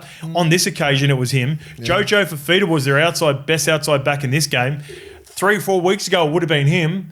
Like someone takes a turn. It's all the time, and it's crucial. Like the Cowboys crucial drops, too. Crucial drops. Yeah. Like it's not like you're just going, like you're down there building pressure and you drop a ball 10 meters out from their line. It's 10 meters out from your line, or on the third or fourth tackle. Like you play 3 or 4 drop ball. That in today's game can lose you games. Because then they're down your end and you're building pressure. You could have 3 or 4, like they defended 25 fucking tackles on their line. After that, fucked. They were 39% before halftime at one point at like the 30-minute mark. 39% completion. Can't win game. Completion rate. Completion rate. Wow. they ended up getting all the way back up to 70 by the end of the game. So they had a really good second That's when half. they sort of nearly come back into it. That reflects the score, right? They get to 70%. So there must have been one error. It wasn't drizzling or any rain up there. It was perfect conditions, wasn't it? And I was so surprised at the drop balls there. Because the Broncos were sloppy as well. Yeah, to begin with. that's what I'm saying. Those drop balls, really weird drop balls. I'm like, is a ball fucking slippery up there? North Queensland was the same. There's a lot of drop balls there, but I explained that. Cake of soap up there this time of the year. Still 28 degrees. All right, let's get to the Broncos quickly because I've got to get out of here in 5 minutes. We've got a meeting about the golf day. And got heaps of people reaching out as well. So we're getting going. The Broncos, 5 in a row. Yeah, they're going good. Little fullback's going all right. Still erratic. Still erratic, but... Fuck it. Maybe I'm getting old, Mace. Maybe I'm getting old. Or maybe I just love watching Reece Walsh play.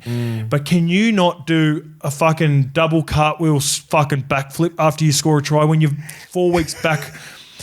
Walshy, come on. I am your biggest fan. And at times, don't do it. And at times when people are after you, I am fucking a part of the media, new media that have got your back. Don't do a double, triple, fucking quadruple backflip, cartwheel thing. Cartwheel, backflip. He was hobbling to the line. I thought he was injured. I thought he was about to do his hammy, and I was going, no, he's re-aggravated it. And then he did a stiff arm to, I think, De Groot. Yeah, De Groot. De Groot. De Groot. Wasn't De Grouse tackle. And he goes over and he goes, watch out, Catones, I got this. Move. Bang. And it was perfect too. By the way, it was a 10 out of 10. Great landing. I gave him a 10. 10 out of 10 landing. I thought Katoni Staggs was outstanding. Yeah, Carrigan was outstanding. Regardless of Walshy. Walshy was pretty good in attack. Looked dangerous as hell, testing the line. Fucking throwing these 30, 40 metre cutout balls. Like Shibasaki was good. They look good in patches. Yeah.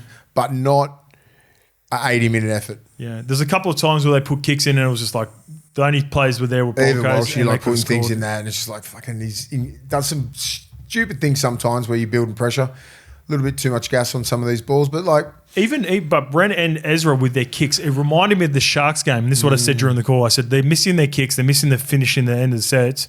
If they get it together, they'll run away with a score, like they did against the Sharks, and that's what they do in this game. Once they get their shit together, they're very hard. Billy Walters again. It was him. 20-14. Tino's about to score through the middle. Billy Walters gets out, knocks it down. Yeah. Then they defend that set. They go Big up, balls show to and go. do that, but I know. If you miss far it. out. You miss him. That's a clear hole. Then gets up there, little bad defense. Yeah, Fozzie. Our man Fozzie. That was our man Fozzie. Yeah. Bad defense, but yeah. I think when Broncos are one of those teams, they succumb to playing to that other team's level as well. You know, and the Titans always play better against the Broncos than they do anyone else. Yeah, they were up for it. Yeah, Derby at home at Goldie under the pump. So yeah, Reynolds said you got to win these games ugly, and who cares? They won. It is what it is. They won. Another 2 points. Another 2 points closer. And they get the rest this week, so you get Payne Haas to rest that back spasm. They right decision. Right decision. Because Willison's slightly put up about 160. Yep. Played big Second minutes. stint good again. Got to cop those licks at the start because they were up for it. But I thought Famore played some really good. They ran some really good lines. Randall was the best. Was it Randall? Yeah, Randall on the right. And I thought that was Famore. Yeah, that's how well he was playing. Yeah, I was just like, and then he was on the right side, and I'm like, doesn't Famore play on that side? And then Famore ran some really good lines on the left as well. David Fafita coming on the right. They put Randall to the middle. As soon as he went back off, they started having joy again. Yeah. What's Fafita? What injury did he come back from? Ankle. Okay, so be hard year for him.